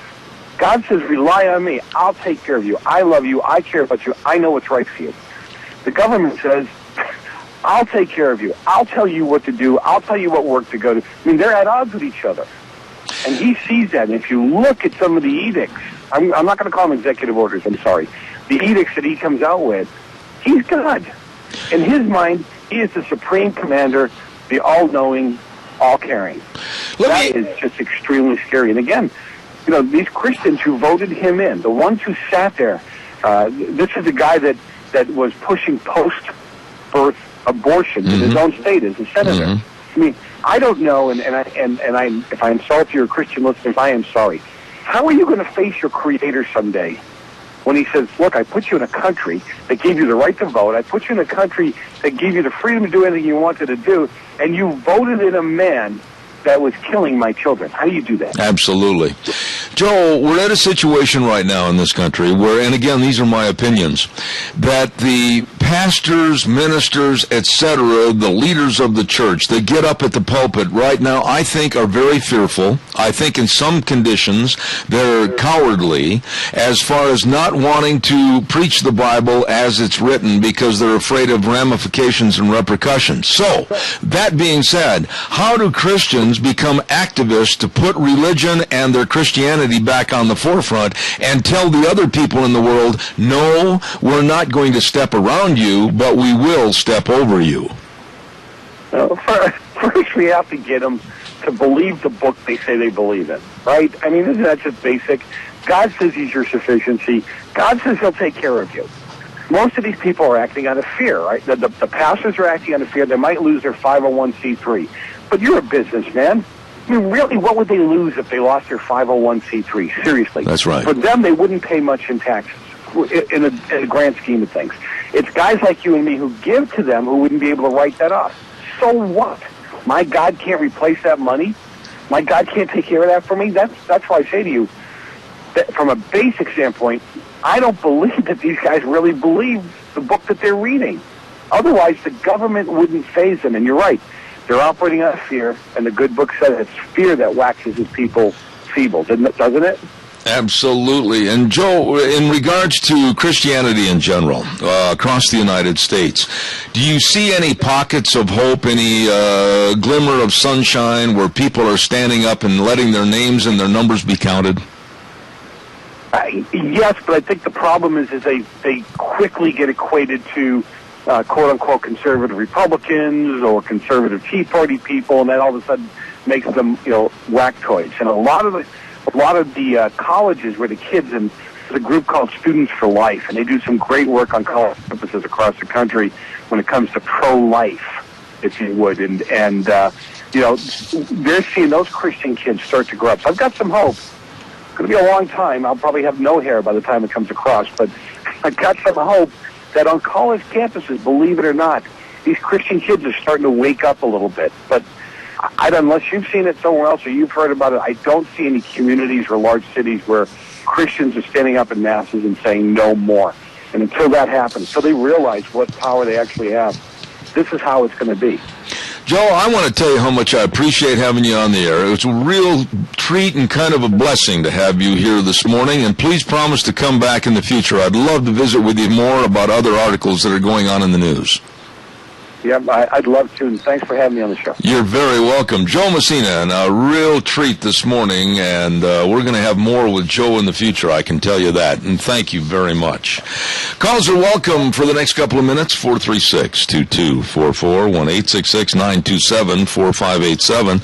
And I want to remind you, too, that when you think about insurance, a lot of people say, well, I don't think about insurance. I don't worry about it. Well, whoa. Are you covered? Do you have life insurance? Have you protected your family? Do you have health insurance? Have you protected your family? What about retirement? Well, I'm not worried about retirement. Well, why aren't you? Because you're certainly probably not going to be able to exist any way, shape, or form on Social Security money. Maybe you'd better talk to the people that know all about life insurance, health insurance, and retirement planning and employee benefits. Yeah, maybe you better take the time and call them at 436-4424. Cameron and Siemens Insurance. Dean Cameron, Todd Siemens. Accessible and devoted to serving you. Highway 24 in Rupert. 436-4424. All right, give me a jingle. Oops. About tipped over the water glass right there. That was a no-no right by the computer. 436-2244, 1-866-927-4587. I'll be expecting your calls, but right now it's time for a weather update brought to you by Red's Trading Post at 203 5th Avenue South in Twin Falls, 733-3546 with our dear friend, manager Ryan Horsley. Yes, sir, believe me, Red's Trading Post has all your hunting needs. They got all the long guns, handguns, all the sights, all the optics, everything. They've got it all. And by the way, this weekend, August 30th and 31st, they're going to have the Smith & Wesson truck right there at Red's, and you can get some great deals on firearms at Red's Trading Post in Twin Falls. Here's Michael Rogers with the weather. Hey everybody, Michael Rogers for MichaelRogersWeather.com. Another cool day today, 88 for the high, 64 for the overnight low. That rain should be tapering off, and you should be done by today. And then we go back up to hot, H-O-W-T. That's spelled it right. 90 for the high. Make that 92 for the high on Thursday, 91 on Friday, 91 on Saturday. A lot of sun, very little clouds. Enjoy the day, enjoy the weather. It's the only weather you got. There you go. Brought to you this hour by Red's Trading Post, 203 5th Avenue South in Twin Falls. Good morning, caller. You're on the air. Zeb, you know the gentleman you have on who's the contractor out of D.C.? Yes. Have you had him on lately? Because I hadn't heard. Somehow I've missed it if you did. No, as a matter of fact, you're talking about the building contractor out of Washington, D.C. that has a huge construction firm, and I'm embarrassed right now because his name is not at the tip of my tongue, but it's interesting you should mention him because just on Monday, I received a notice that he was questioning as to why I hadn't called him for quite a long time to come on the program. So thank you, and I will try to get him scheduled for next week. Well, between Vigo and Doug Johnson and all the others, the information is so it's fascinating, but also very depressing at times because you just wish somebody would somehow say, hey, it's we're going to be all right, we're going to make it, and you just I don't know. How bad do you think it'll get, Zeb? Well, you're asking me a question of personally my opinion, but as a Christian, I think that we are looking at the prophecies that have been bestowed upon us through the Bible, and I think that we're looking at times right now that are only going to get tougher. I do think that we should do all we can to pray and help and serve to try to make America better and also preserve some of the great entities that we have, i.e. our Constitution and other things.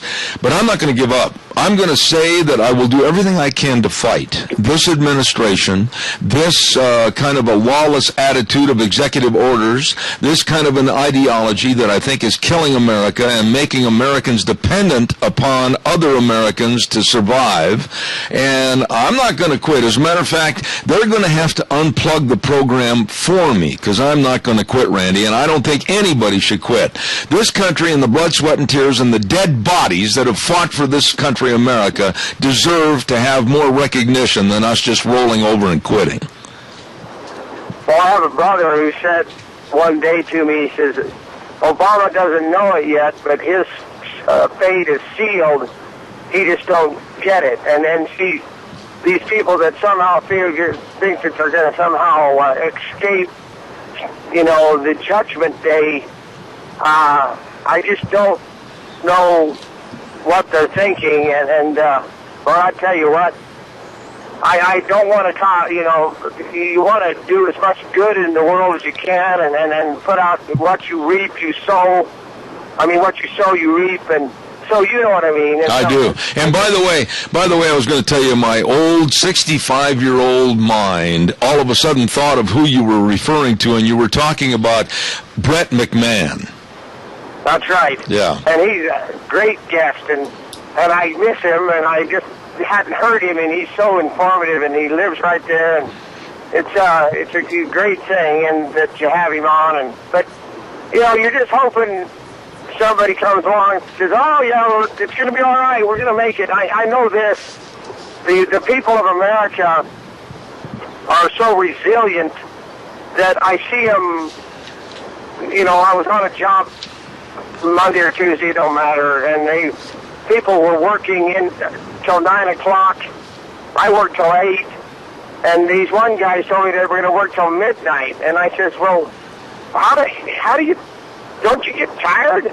Yeah, but I don't have any choice. There you go. And the hardworking people of America have just ramped it up, increased, they're bristled up, and they're taking the bull by the horns, and the rest of them are lounging by the computer, the TV, or it's just like that one guy down in Redondo Beach, California. He's on welfare, and he only has to come in once a year. And he says, well, I get up around noon, and I go hang out, and then I go surf, and then I go to the bar trying to pick up, and then eventually I go to bed, and that's what this guy does. And disabled or nothing. Yeah, and we're paying. The station, this kind of people are killing us. Absolutely, and we're paying for that kind of a slovenly, absolutely ridiculous attitude for this young man. I saw that piece on the news, and I saw his attitude of the surfer dude living off the government, which means living off you and me, and it's repulsive. Randy, I got to run, buddy. Thank you for your call. Appreciate it. Hey, listen, don't forget the Chadwick Sports Grill, 139 West Main in Burley. Oh, delicious food. They've got delicious luncheon specials every Monday through Friday for just $5.95. And they've got senior citizen dinner specials Monday through Thursday from 4 to 6 p.m., only $5.95. And they've always got hot homemade soup, always at the Chadwick. And what's on for today? Lasagna with garlic toast and super salad. Oh, you can bet it's going to be good. You can bet it's going to be delicious. At the Chadwick Sports Grill, 139 West Main in Burley. You stop in and see those folks today. Okay, now here's what we're going to do next hour. And I'd like to say that I had this all pre-planned a long time ago, but I didn't. Kind of fell together for me in the last day or so, thinking about Martin Luther King and the I Have a Dream speech and the huge mall in Washington march and everything. And so I thought I would have back on the program this morning a gentleman that I had on the air 2 weeks ago, and that's Vince Coakley from the East Coast in North Carolina. Gentleman that is a black radio host and also former newsman for a major network. He's going to be on the air at 10:06, and we're going to talk about divisiveness and race in America. And then at 10:30 this morning, we're going to be talking to Michael Rogers similarly to the same projects and talks that we had with Vince Coakley. So we're going to kind of turn this next hour into why in 2013, with a black president and a black DOJ, Eric Holder, why is there still more divisiveness with the races today than there was 8 years ago? We're going to talk to them about that and see what they have to say. I'll be back in 6.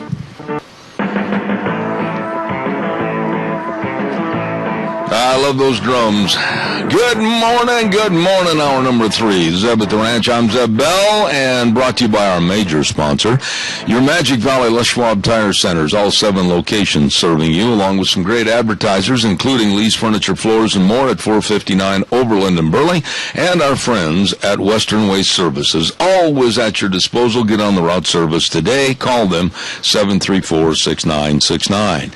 Hey, by the way, too, would you like to start earning $30,000 to $40,000 a year in as little as 4 or 5 weeks? Well, then you'd better call Lucky Born at CSI's new Sage Truck Driving School in Burley right now, 878-5802. You'll get one-on-one over-the-road training and all the necessary endorsements, and when you've earned your CDL, their team will help you get your first truck driving job. New classes begin every week. Call Lucky Born right now at the new CSI Truck Driving School in Burley, 878-5802. Well, ladies and gentlemen, a couple of weeks ago, I was honored to have this gentleman on my program and found him to be very, very interesting. And then, of course, today being the anniversary of Martin Luther King with the great big huge march on the Washington Mall with the I Have a Dream speech, I invited back Vince Coakley from North Carolina. And Vince, simply put, to start our conversation off for this hour, Martin Luther King Jr. had a speech that says, I have a dream. And I'll ask you, has the dream died? Wow, that's a loaded question. I think, let me put it this way. I think we've got a paradox here, Zeb.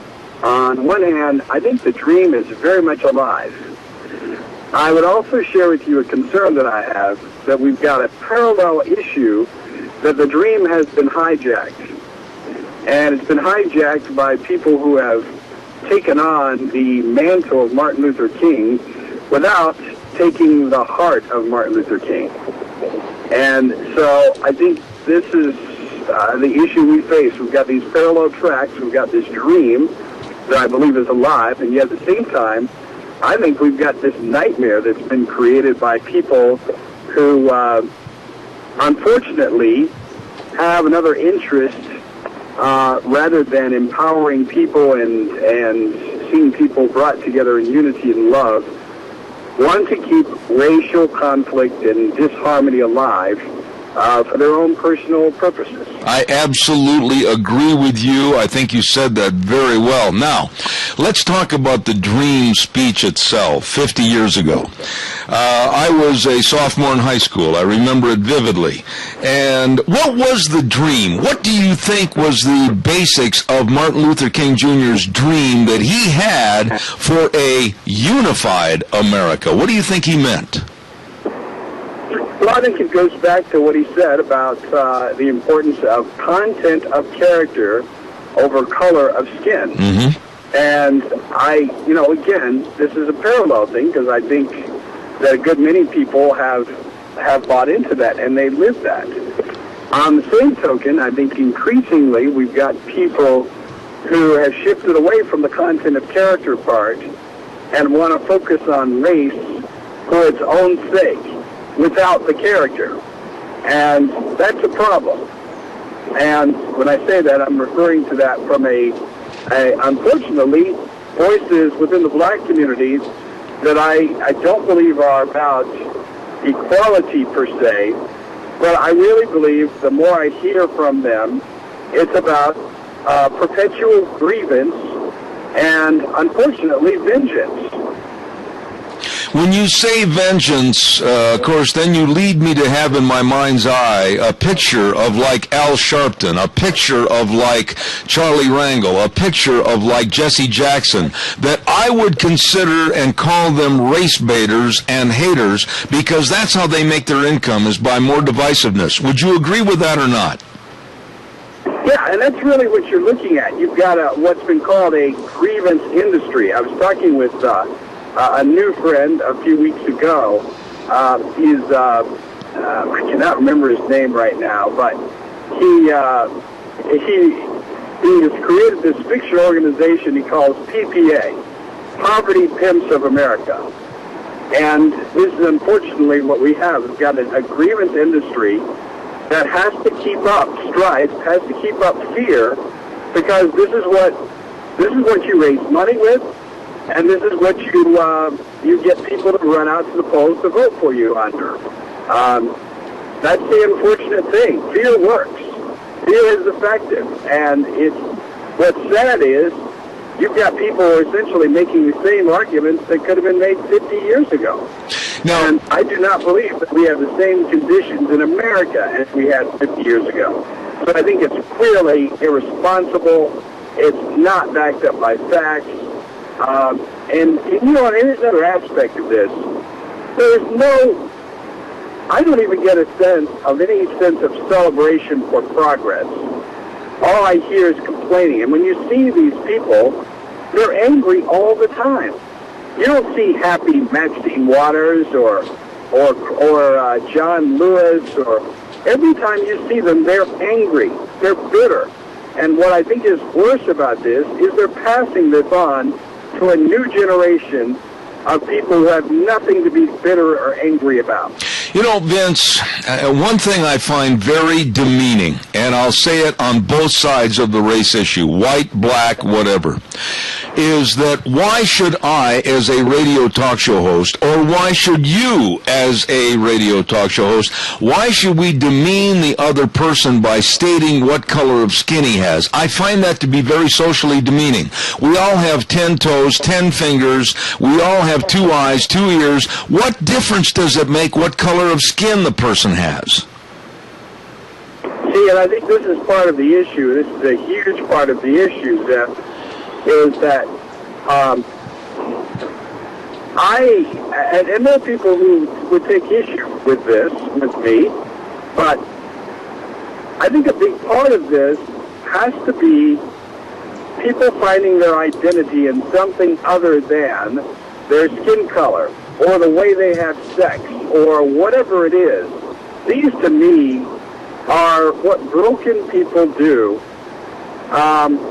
in lieu of not being able to find their true identity. And I believe that identity primarily needs to be found in a relationship with God. If you don't have that, what you end up doing is you keep finding fig leaves to hold on to and to dress yourself with. And I think this is a big part of the reason why we've got more racial strife now than we've had before, is because people are more racially conscious than they are spiritually conscious. And we have to consider here, a lot of people in the so-called civil rights movement claim to be connected with the church. Well, interestingly enough, this racial message is not one that's consistent with the gospel. And so it's really ironic you've got people claiming, hey, I'm Christian. At the same time, I'm not finding my identity in Christ. I'm finding it in my skin color. I don't think even that, I have a hard time believing that is what Martin Luther King would celebrate. Absolutely. Now, Vince, let me ask you this. You said something a minute ago that I think you and I are on the same track.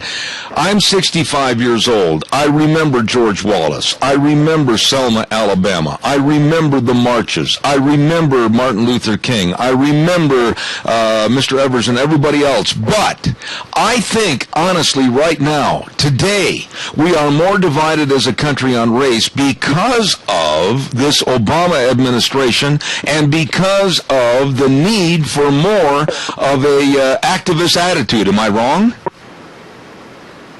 No, you're not wrong at all. And what you have to understand is, and there's a lot of moving parts to this equation, Zeb. One of them is that you've got a political leadership that advances itself by fomenting division among people.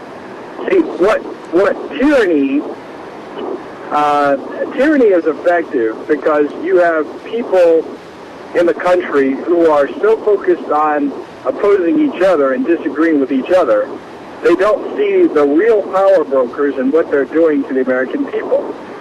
So, it's fine for us to spend week after week talking about Trayvon Martin, when at the same time we're not talking about Benghazi, we're not talking about illegal things that have been done with Obamacare. We're not having a conversation about the cost of Obamacare and what it's doing to the job market. I think they love this stuff. But I think the other part of it is, and I think the end game of it too is to, as civil strife increases, government power will also increase to bring that civil strife under control. So it's a win-win formula for someone like President Obama. When you say civil strife, let's talk about that for a second, Vince. The Trayvon Martin, George Zimmerman trial, Obama weighed in on that, and I think he was really wrong by throwing his rock into the puddle in favor of Trayvon Martin, and I think he caused a lot of divisiveness. That being said, look at what has happened in the last couple of weeks with 3 black youths beating up a white boy on a bus. We've seen black youths attack a World War II veteran and kill him with a flashlight. We've seen black youths go up and shoot a baby in the face. This type of thing. Is divided America ever going to be healed, or are the race baiters like the Jacksons and the Sharptons, are they going to keep this going until, honestly, we do have a major race war in this country?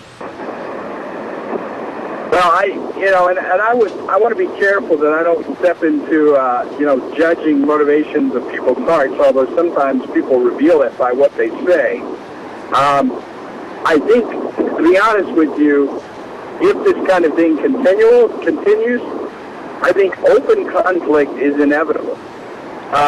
You can only foment such hatred and strife for so long before it reaches a point where people start doing things that that go beyond just words. I mean, you've got a resurgence of these militant groups like the new Black Panther Party, and they don't make any. I mean, they are not at all hesitant about communicating hatred for white people. And unfortunately, I think this is something that gets more traction than we realize. And in an atmosphere where you've got an economic situation in the country that's not very good, you throw that into the mix. I'm concerned. I just have to tell you, I'm concerned. If we go into another economic downturn and we have more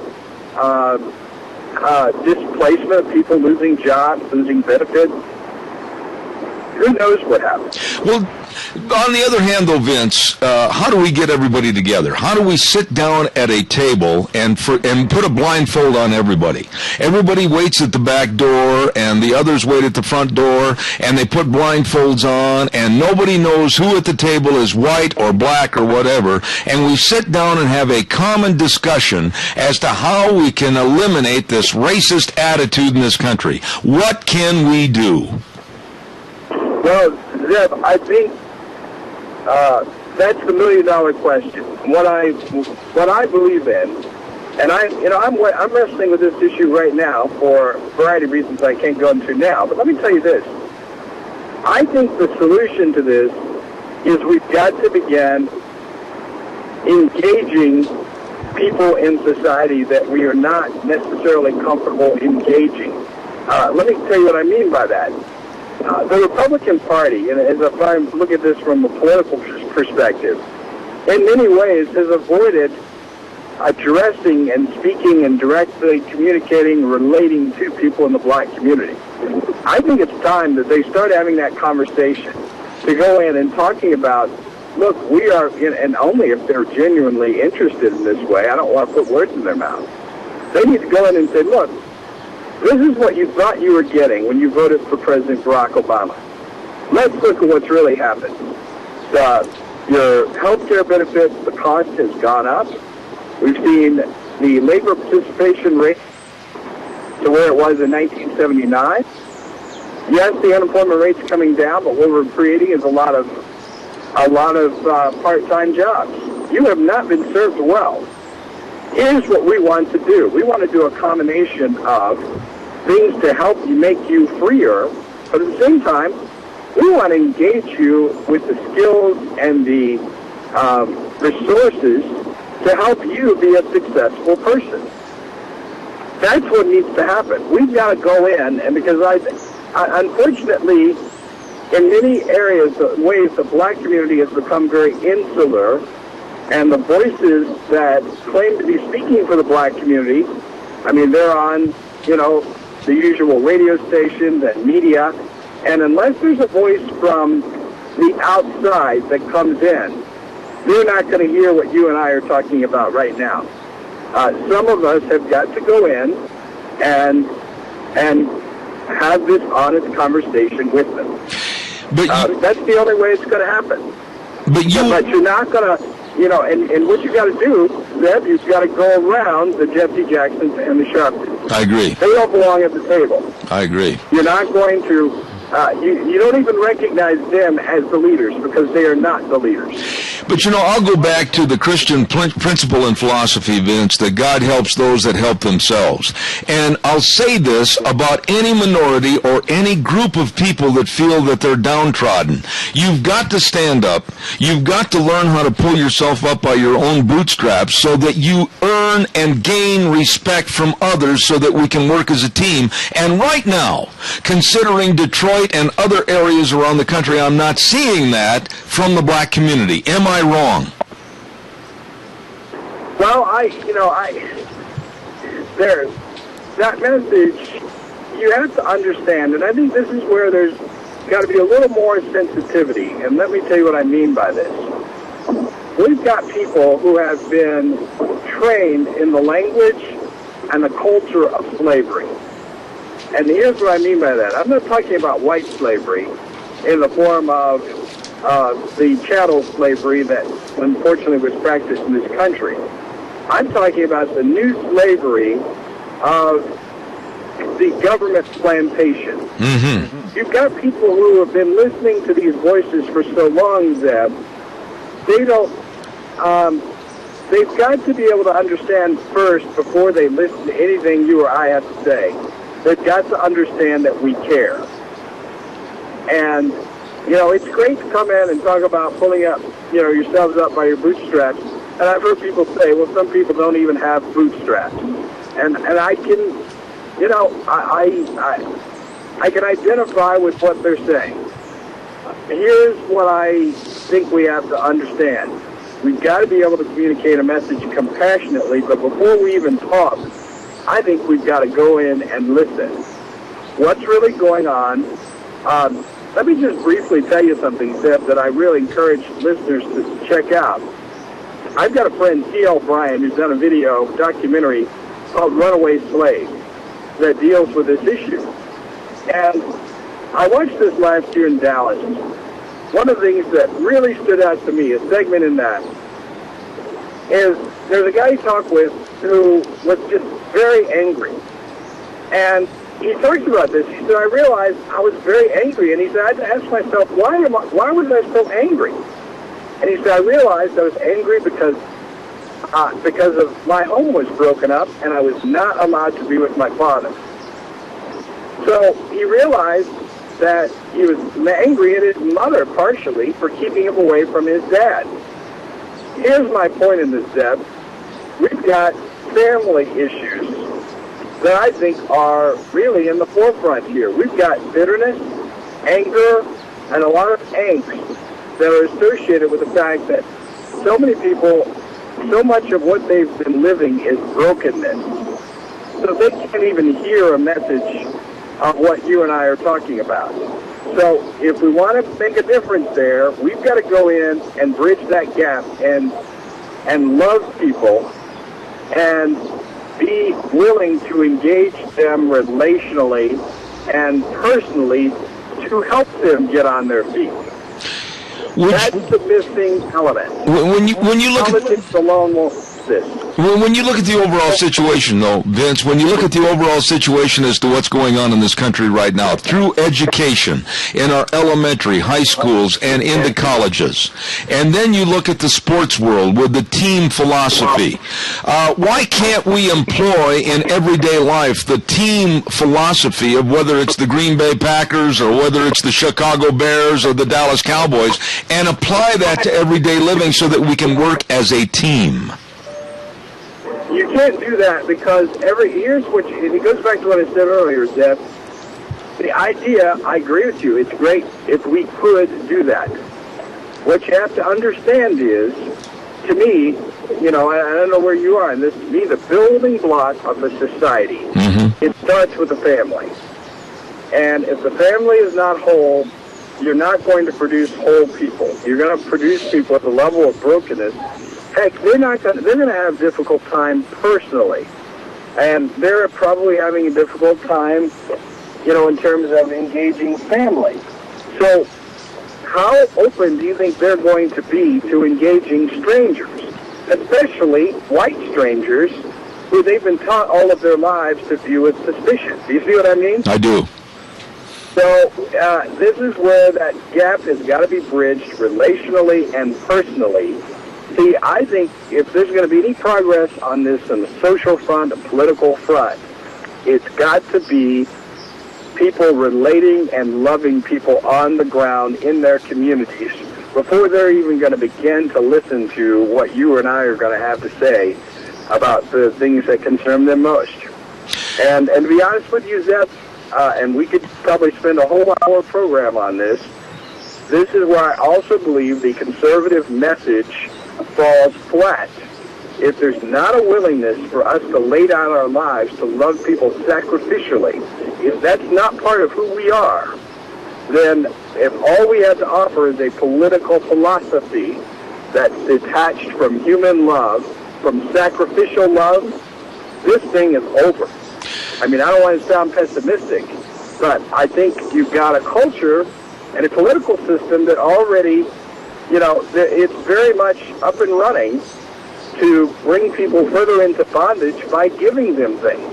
I agree. So if you've got that, a path of least resistance being offered against a message where I have to work and do something, well, if I'm a broken person already and I think that I've been dealt a bad card, which message do you think I'm going to gravitate to? Isn't it funny, Vince, that all of our conversation today and a lot of conversations nationally on the national media, whether it's Hannity, whether it's O'Reilly, whether it's ABC, whatever, it all goes back to one thing. If we would apply the Christian principles of loving one another and endorse God back into our lives, I think a lot of this would all be settled. You're right, but even that there's so much meaning in that that I don't think that even as Christians that we effectively mine. And by that I mean the resourcing from God to live lives that are supernatural, that display a supernatural love for people, an engagement for people, laying down our lives. I got to be honest with you, Zeb, I don't know many people who live that. I know a lot of people who go to church services and are very faithful in going to church services and very fervent, but the kind of love that I'm talking about and you're probably talking about, don't think people are really up for the job. I agree. Vince Coakley, God bless you, and I mean that in all senses of the words. And please come back in the future. I really appreciate your input, and thank you so much. I'll be in touch. Absolutely. Good talking with you, Zeb. Thank you, sir. God bless. Vince Coakley from North Carolina, and we're going to have him back. And in just a few minutes, we're also going to have Michael Rogers on the air with us. Stay tuned. I'll be back in 3 minutes.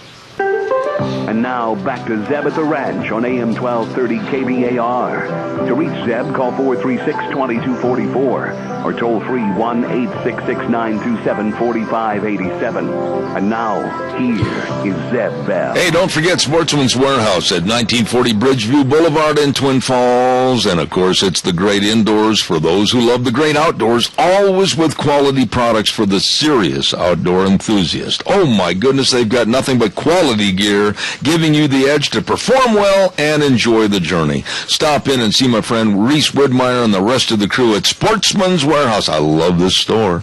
1940 Bridgeview Boulevard in Twin Falls. Also, real quick, I want to remind you the Twin Falls County Fair and Magic Valley Stampede is in full swing, and tonight, the All-Star Monster Truck Tour brings in the best in high-flying monster truck action right there at the Twin Falls County Fairgrounds. Sunday, of course, don't forget the Craig Morgan concert live right there at the fairgrounds, and Thursday, Friday, and Saturday, the Magic Valley Stampede PRCA Rodeo. All of this and all the other fair attractions at the Twin Falls County Fair and Magic Valley Stampede. The rest of this week going into next week, you stop over to the Twin Falls County Fairgrounds.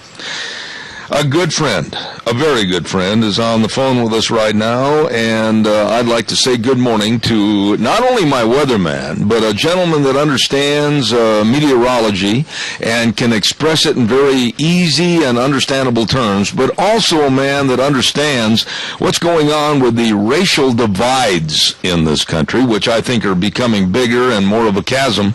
Here is Michael Rogers. Good morning, Michael. How are you? Zeb, good morning. How are you? Nice and sunny out here in the Pacific Northwest in Seattle, so we've got ourselves a really nice day, and thanks for having me on this morning. Well, last half hour I had Vince Coakley from North Carolina, and I mentioned to him, and I'm going to say it to you, I think it is demeaning and absolutely lessening in a conversation to say something like, well, Vince Coakley, a black conservative, or Michael Rogers, a black weatherman. I think that's demeaning. Who cares about the color of the skin? But, Michael, it seems like we're getting back into that rut in this country. Would you agree? Totally, and for all the wrong reasons.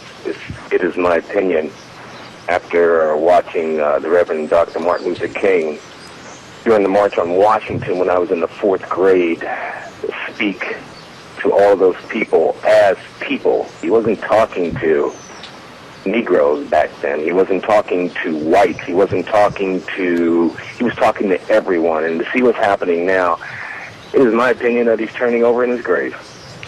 When you say that, Michael, he's turning over in his grave. He had a dream, and I mentioned to Vince Coakley last hour, my first question to him was, Martin Luther King Jr.'s speech, I have a dream, but I said, has the dream died? Do you believe it has? I think it has, and I think it also has been taken advantage of. For whatever reason, I could never really hone in on it. But you and I talked about this before, and my opinions still hold true.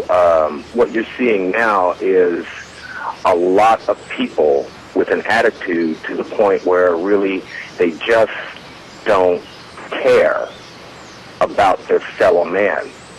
Even blacks against other blacks don't care, and I still feel that way today.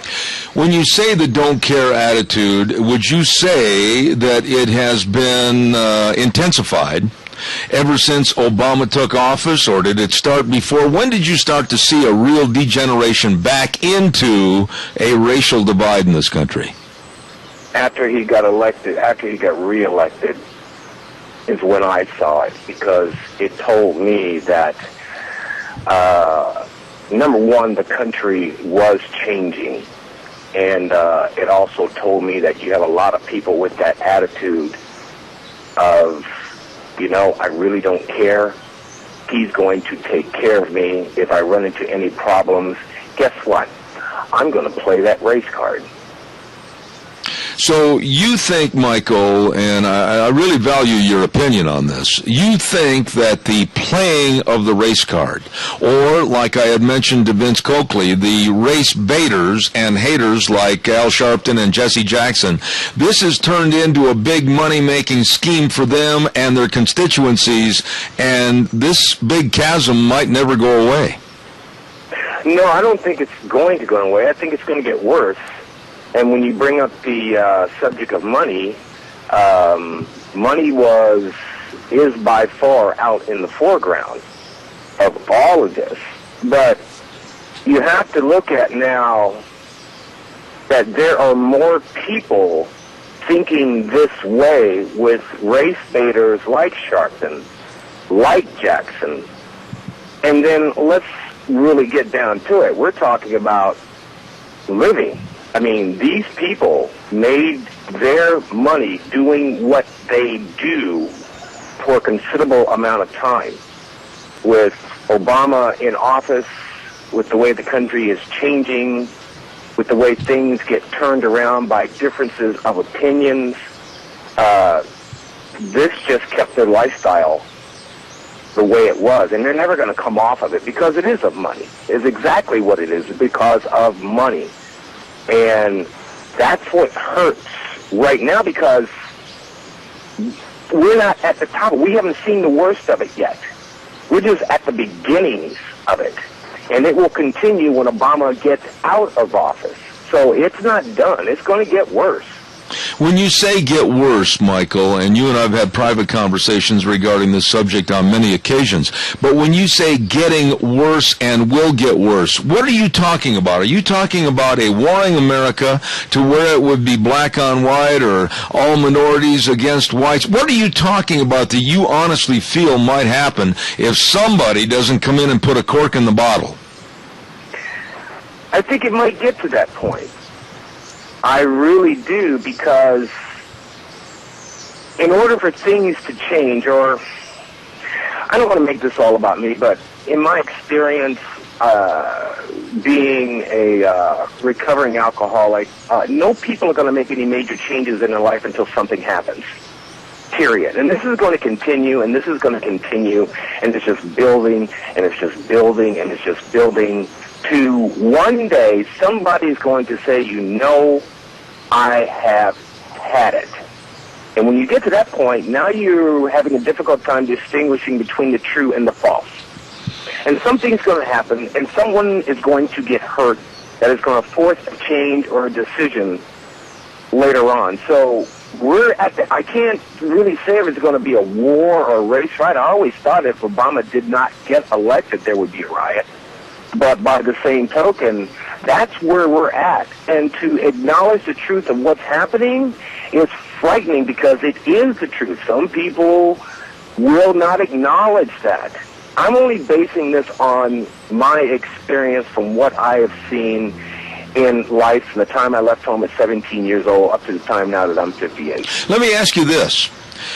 If you were to define, as a black man, a point of contention, a point of animus that would kind of set the fire off, what is it? What is the point of contention? Why is there hatred? Why is there bigotry? What is the point?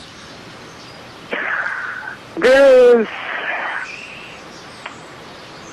for the black race, and when I read the book, I kind of knew it in my mind, but when I read the book, it just summed it up for me. But for the black race, it's nothing more simple than plain jealousy. The book that I read is called Runaway Slave. The name of the author is C.L. Franklin, who is a conservative. I'm not going to say he's black. He is black in color, but I'm going to say he is a conservative. And when he wrote the book, he explained the whole thing about the black race. And it started with slavery. And it was nothing more simple than this. Certain slaves were working in the big house, and certain slaves were working in the fields. And the people who worked in the fields were jealous of the people who were working in the big house. Plain and simple, plain jealousy. That's all it was. It escalated as time went on to where that jealousy still continues, and I'm a product of that jealousy. Listen to the way I speak. I was brought up, if I didn't do anything else, I was going to graduate from high school, and I was going to speak clearly and distinctly. Well, look what happened as time went on, and we have Obama in the White House. We have a gentleman in the Senate who decides that he's going to describe Obama as, he's not one of those typical African Americans that speaks with a Negro dialect. I'm going, what the hell is a Negro dialect? Okay, I went through and grew up because of the fact that I was taught to speak and enunciate my words clearly. To a lot of blacks, as I was growing up, they thought I sounded white. And they treated me that way. So there was a jealousy right off the bat, and I've been living with this for years. Okay, now I want to interrupt there and ask you. I got to ask you a question right there, and insert a question, and pardon my interruption. You, of course, have done so well with your past history, with not only being a meteorologist, excellent speaker, etc. But at that juncture, looking at you, and then looking at youth today in the black communities, with the ebonics and the slang and the rap music and the wearing the pants down and below the crack in their butt, haven't they done so much to destroy their own personal image that they've hurt themselves? Yes, they have, and we're not done yet. You also have to realize that I went through, as I was growing up, I started out as colored. Then I worked up, I started out as Negro. Then I worked up to colored. Then I worked up to black. Then I worked up to African American. We're in 2013. Heaven knows where I'm going to end up after that. You see what I'm saying? Yeah. You're taking advantage by your color. The advantage is what's happening in this country, and the bad part about it is that it's done. It's done. No one was back there who is living now in civil rights. No one had an idea what was going on back there. No one has nothing. Why do we have to continue? It wasn't my fault, but they're going to use it, and they're going to continue to use it. And when it comes to black on black, heaven forbid that you have a difference of opinion about that. Why does... Because you will be labeled as something other than what you truly are. My name is Michael W. Rogers. I am an American who happens to have a profession where I take goods from one side of the country to the other. Before that profession, I told you about the science of meteorology. That's right. Before that perception, I was a young man trying to make it in this world with everybody, and never for one instance did I use my color to get there. So, okay, that being said, would you agree today, and I'm going to be very blunt, that there have been social amenities laid out for the black community, for black students in education, for the black athletes, and do you think they have taken advantage to those handouts, if you will, and gratuities, and used them to their advantage? I mean, I see the wheels spinning in the sand, and I don't see them stepping forward as a group and progressing. Am I wrong? No, you're absolutely correct. And that's sad, because that's not the way Dr. King had envisioned it, number one. Number two, with my philosophy at least, the guy who works the hardest is going to get to where he's going to go. Okay? I never took any handouts. I never took anything. There was a time that I did take those handouts with my family when I lived in Alaska. I had 8 kids. But I got tired of the food stamps.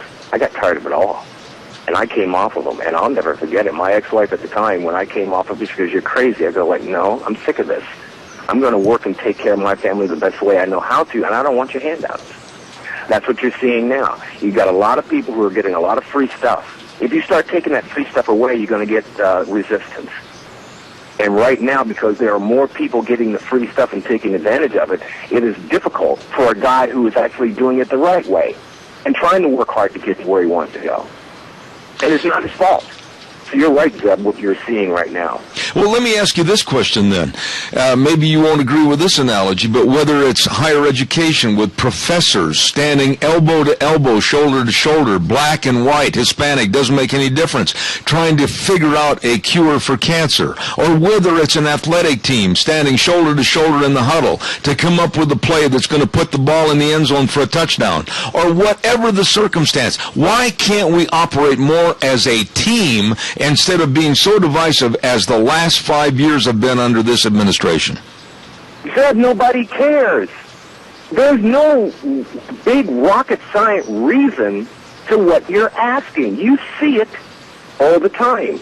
I see it every day. I listen to it on the radio every day. Nobody cares. It's just that simple. But does that mean we accept this and move on and let things happen the way it does? No. No. In no way, shape, or form. This is where the change is going to come. And this is where I say that something basically big is going to happen to force that change. Because when you have somebody who disagrees, and you have a lot of other people who agrees, and you butt heads, it's going to get to a point that something is going to happen. It's just plain, old, simple common sense. But you know, really, when you look at the whole situation, and I mentioned this to Vince last hour, you have 2 eyes, I have 2 eyes. You have 2 ears, I have 2 ears. You have 10 toes, I've got 10 toes. The only difference is the color and texture of our skin. Why should that be such a divisive nature in race relationships in this country? It makes no sense to me whatsoever. Of course not. And when you start to speak that way, you're also talking about responsibility and accountability. The people who are taking advantage of what you just said are not making themselves accountable. They're not making themselves responsible to not only themselves, their children, but also their fellow man. They don't care. They just don't care. But when you say don't care, Michael, that's a point worth pursuing right there. Why? I mean, I honestly think years ago there was a caring. I think in days gone by there was the family spirit in the Negro home as there was the Caucasian home. Why have we let it diminish? It bothers me. One of the things in the black community is the breakup of the family. Single moms raising their kids. There's no fathers. There's no man in their life. That by far is the biggest contributor. But when I say people don't care, I mean they're going to ride this horse for as long as they can. It gets worse because there are more of them riding this horse. So your difference of opinion, your resistance, and you're going to go up against them, it's going to make things come to a head. What's the best way? You know, I've come to your place. I've seen how you put your home, your family, your horses, and, you know, all I can say is that is one hard-working man who didn't accept anything. He took things and made it the way he was supposed to be and did not hurt his fellow man along the way of doing so. Okay, there are people in the black community who could care less. Who could care less? If a college football player can make it to the NFL, if he had the opportunity to bypass high school, and if he had the opportunity to have somebody take his exams in college, as long as he gets that signing contract and that bonus, he'll take it. He'll take it. In a heartbeat. Mm-hmm. Okay? They just don't care. They're going to take it the easy way. I was in radio and TV for 30 years, and I'll never forget it. I'll never forget it. I'm sitting in high school, and I want to be in radio. And the general manager of the radio station at the high school says, "You won't make it." I go, "Why?" He says, "Because you sound too black." And I went, "Why? What does black sound like? Give me a break." I go in by accident, get into the science of meteorology. Now, as long as I've been doing weather, and most of you see me on KAVT, everybody thinks I really love weather. No, I don't. No, I don't. I don't love weather. I was good at my job. In order for me to be good at my job, I have to actually work to understand, to present it in a manner to you that you would understand it. Did I take any handouts? Nope. I didn't take one whatsoever. I had 8 kids with one on the way, going to school to learn meteorology so I could talk to you in a way that you would understand it. And the only regret I had was that I wasted all that time in school to tell you it's going to rain tomorrow. So by the same token, I did it on my own because I knew that's the only way that I had to get there. Yeah, they had college grants. They had all that stuff. I didn't want that. I didn't want that. That's not Michael Rogers. Amen. Michael, I got to interrupt right now. We've got a caller with a question, and then, because you're on live with me, I'm going to have you give us a quick, real fast Magic Valley weather update, and then I'll do a commercial. So caller, real fast. I'm almost out of time. Go ahead. Yes, I just want to say, as being me, myself, and I am pretty put out and offended that I am not allowed to like who I like in regardless of their race, creed, or color. And I have a lot of friends from a lot of different backgrounds, so it seems like you try to make friends with a certain crowd, and some people in that crowd just don't like you because of your race, creed, or color, and it's pretty ridiculous, and it's really offensive to me. It is ridiculous. It is ridiculous that we can't accept people for their personalities and their absolute being another human being. I agree with you. Michael, give us a weather update in only the way that Michael Rogers can. We're going back to summer by the time we get to the weekend, and we've had some cooler temperatures and some scatter showers, which is normal in Magic Valley. Temperatures are going to warm up into the 90s as we go all the way through Sunday. And we're right at a period right now where basically you're truly at the dog days of summer as we get ready to come out of summer and go into fall. But for the Magic Valley and for much of the Great Basin and the Mountain West, everything is working as advertised. So enjoy this cool day. It's going to start to warm up tomorrow all the way through Monday. All right, thank you, Michael. I'll be right with you. Hold on. Don't forget our major sponsor, and that's your Magic Valley Les Schwab Tire Centers. All 7 locations serving you with the best in tires with free peace of mind tire protection and full lifetime tire and mileage care. The best in tires for your car, your pickups, your SUVs, horse trailers, boat trailers, whatever. You need tires, they have the best of tires. And also the best of brake service and front end alignments and shocks and struts and batteries, but the best also of service. They really take care of you. Stop in today and see Dave on Blue Lakes and Twin, Mike and Buell, Mike and Jerome, the Twist family in Paul, Lane and Rupert, along with John on Poline and Twin, and Randy on Overland and Burley, your Magic Valley Les Schwab Tire Centers. One final thought here, Michael, this morning, and I've said this for a long time on our program, and you and I have already talked about it in the past. Government and regulations are not going to settle this problem. As a matter of fact, I think they're going to make it worse. Would you agree? Yes, sir. Oh, I agree with you wholeheartedly. And with the situation as it is, like I said before, you start putting the numbers together, it's not going to get any better. I don't know what it's going to take to make that change. I know the change will come. I have no idea when. But right now, believe me, it's going to get worse before it gets better. Zeb, can I make a statement real quick? You bet. I've got exactly 2 minutes left. Go ahead. Okay.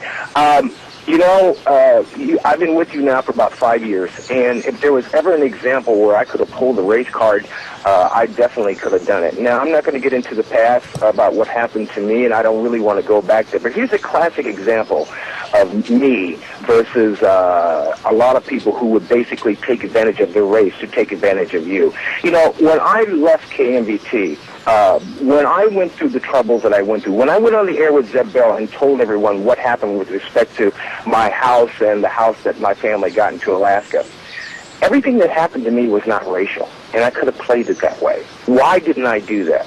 Because, number one, I had to take a look at myself. I had to really look deep down at myself as an individual. So I can make this statement right off the bat, ladies and gentlemen. 97% of the things that happened to me in the past that is now over with, I caused. There, I said it.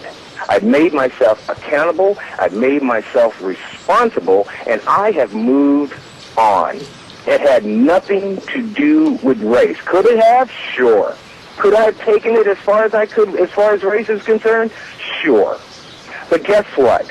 The day that I made myself accountable, the day that I acknowledged what happened was 97% my fault. I met a man by the name of Zeb Bell who says, you know what, I want you to do my weather. I could care less. You're the best weatherman in this whole state of Idaho. I want you to do my weather. And I did that, okay? So when you look at this, you think of Michael Rogers every now and then. You know, he says, hey, he could have done this. He could have done this. But he didn't.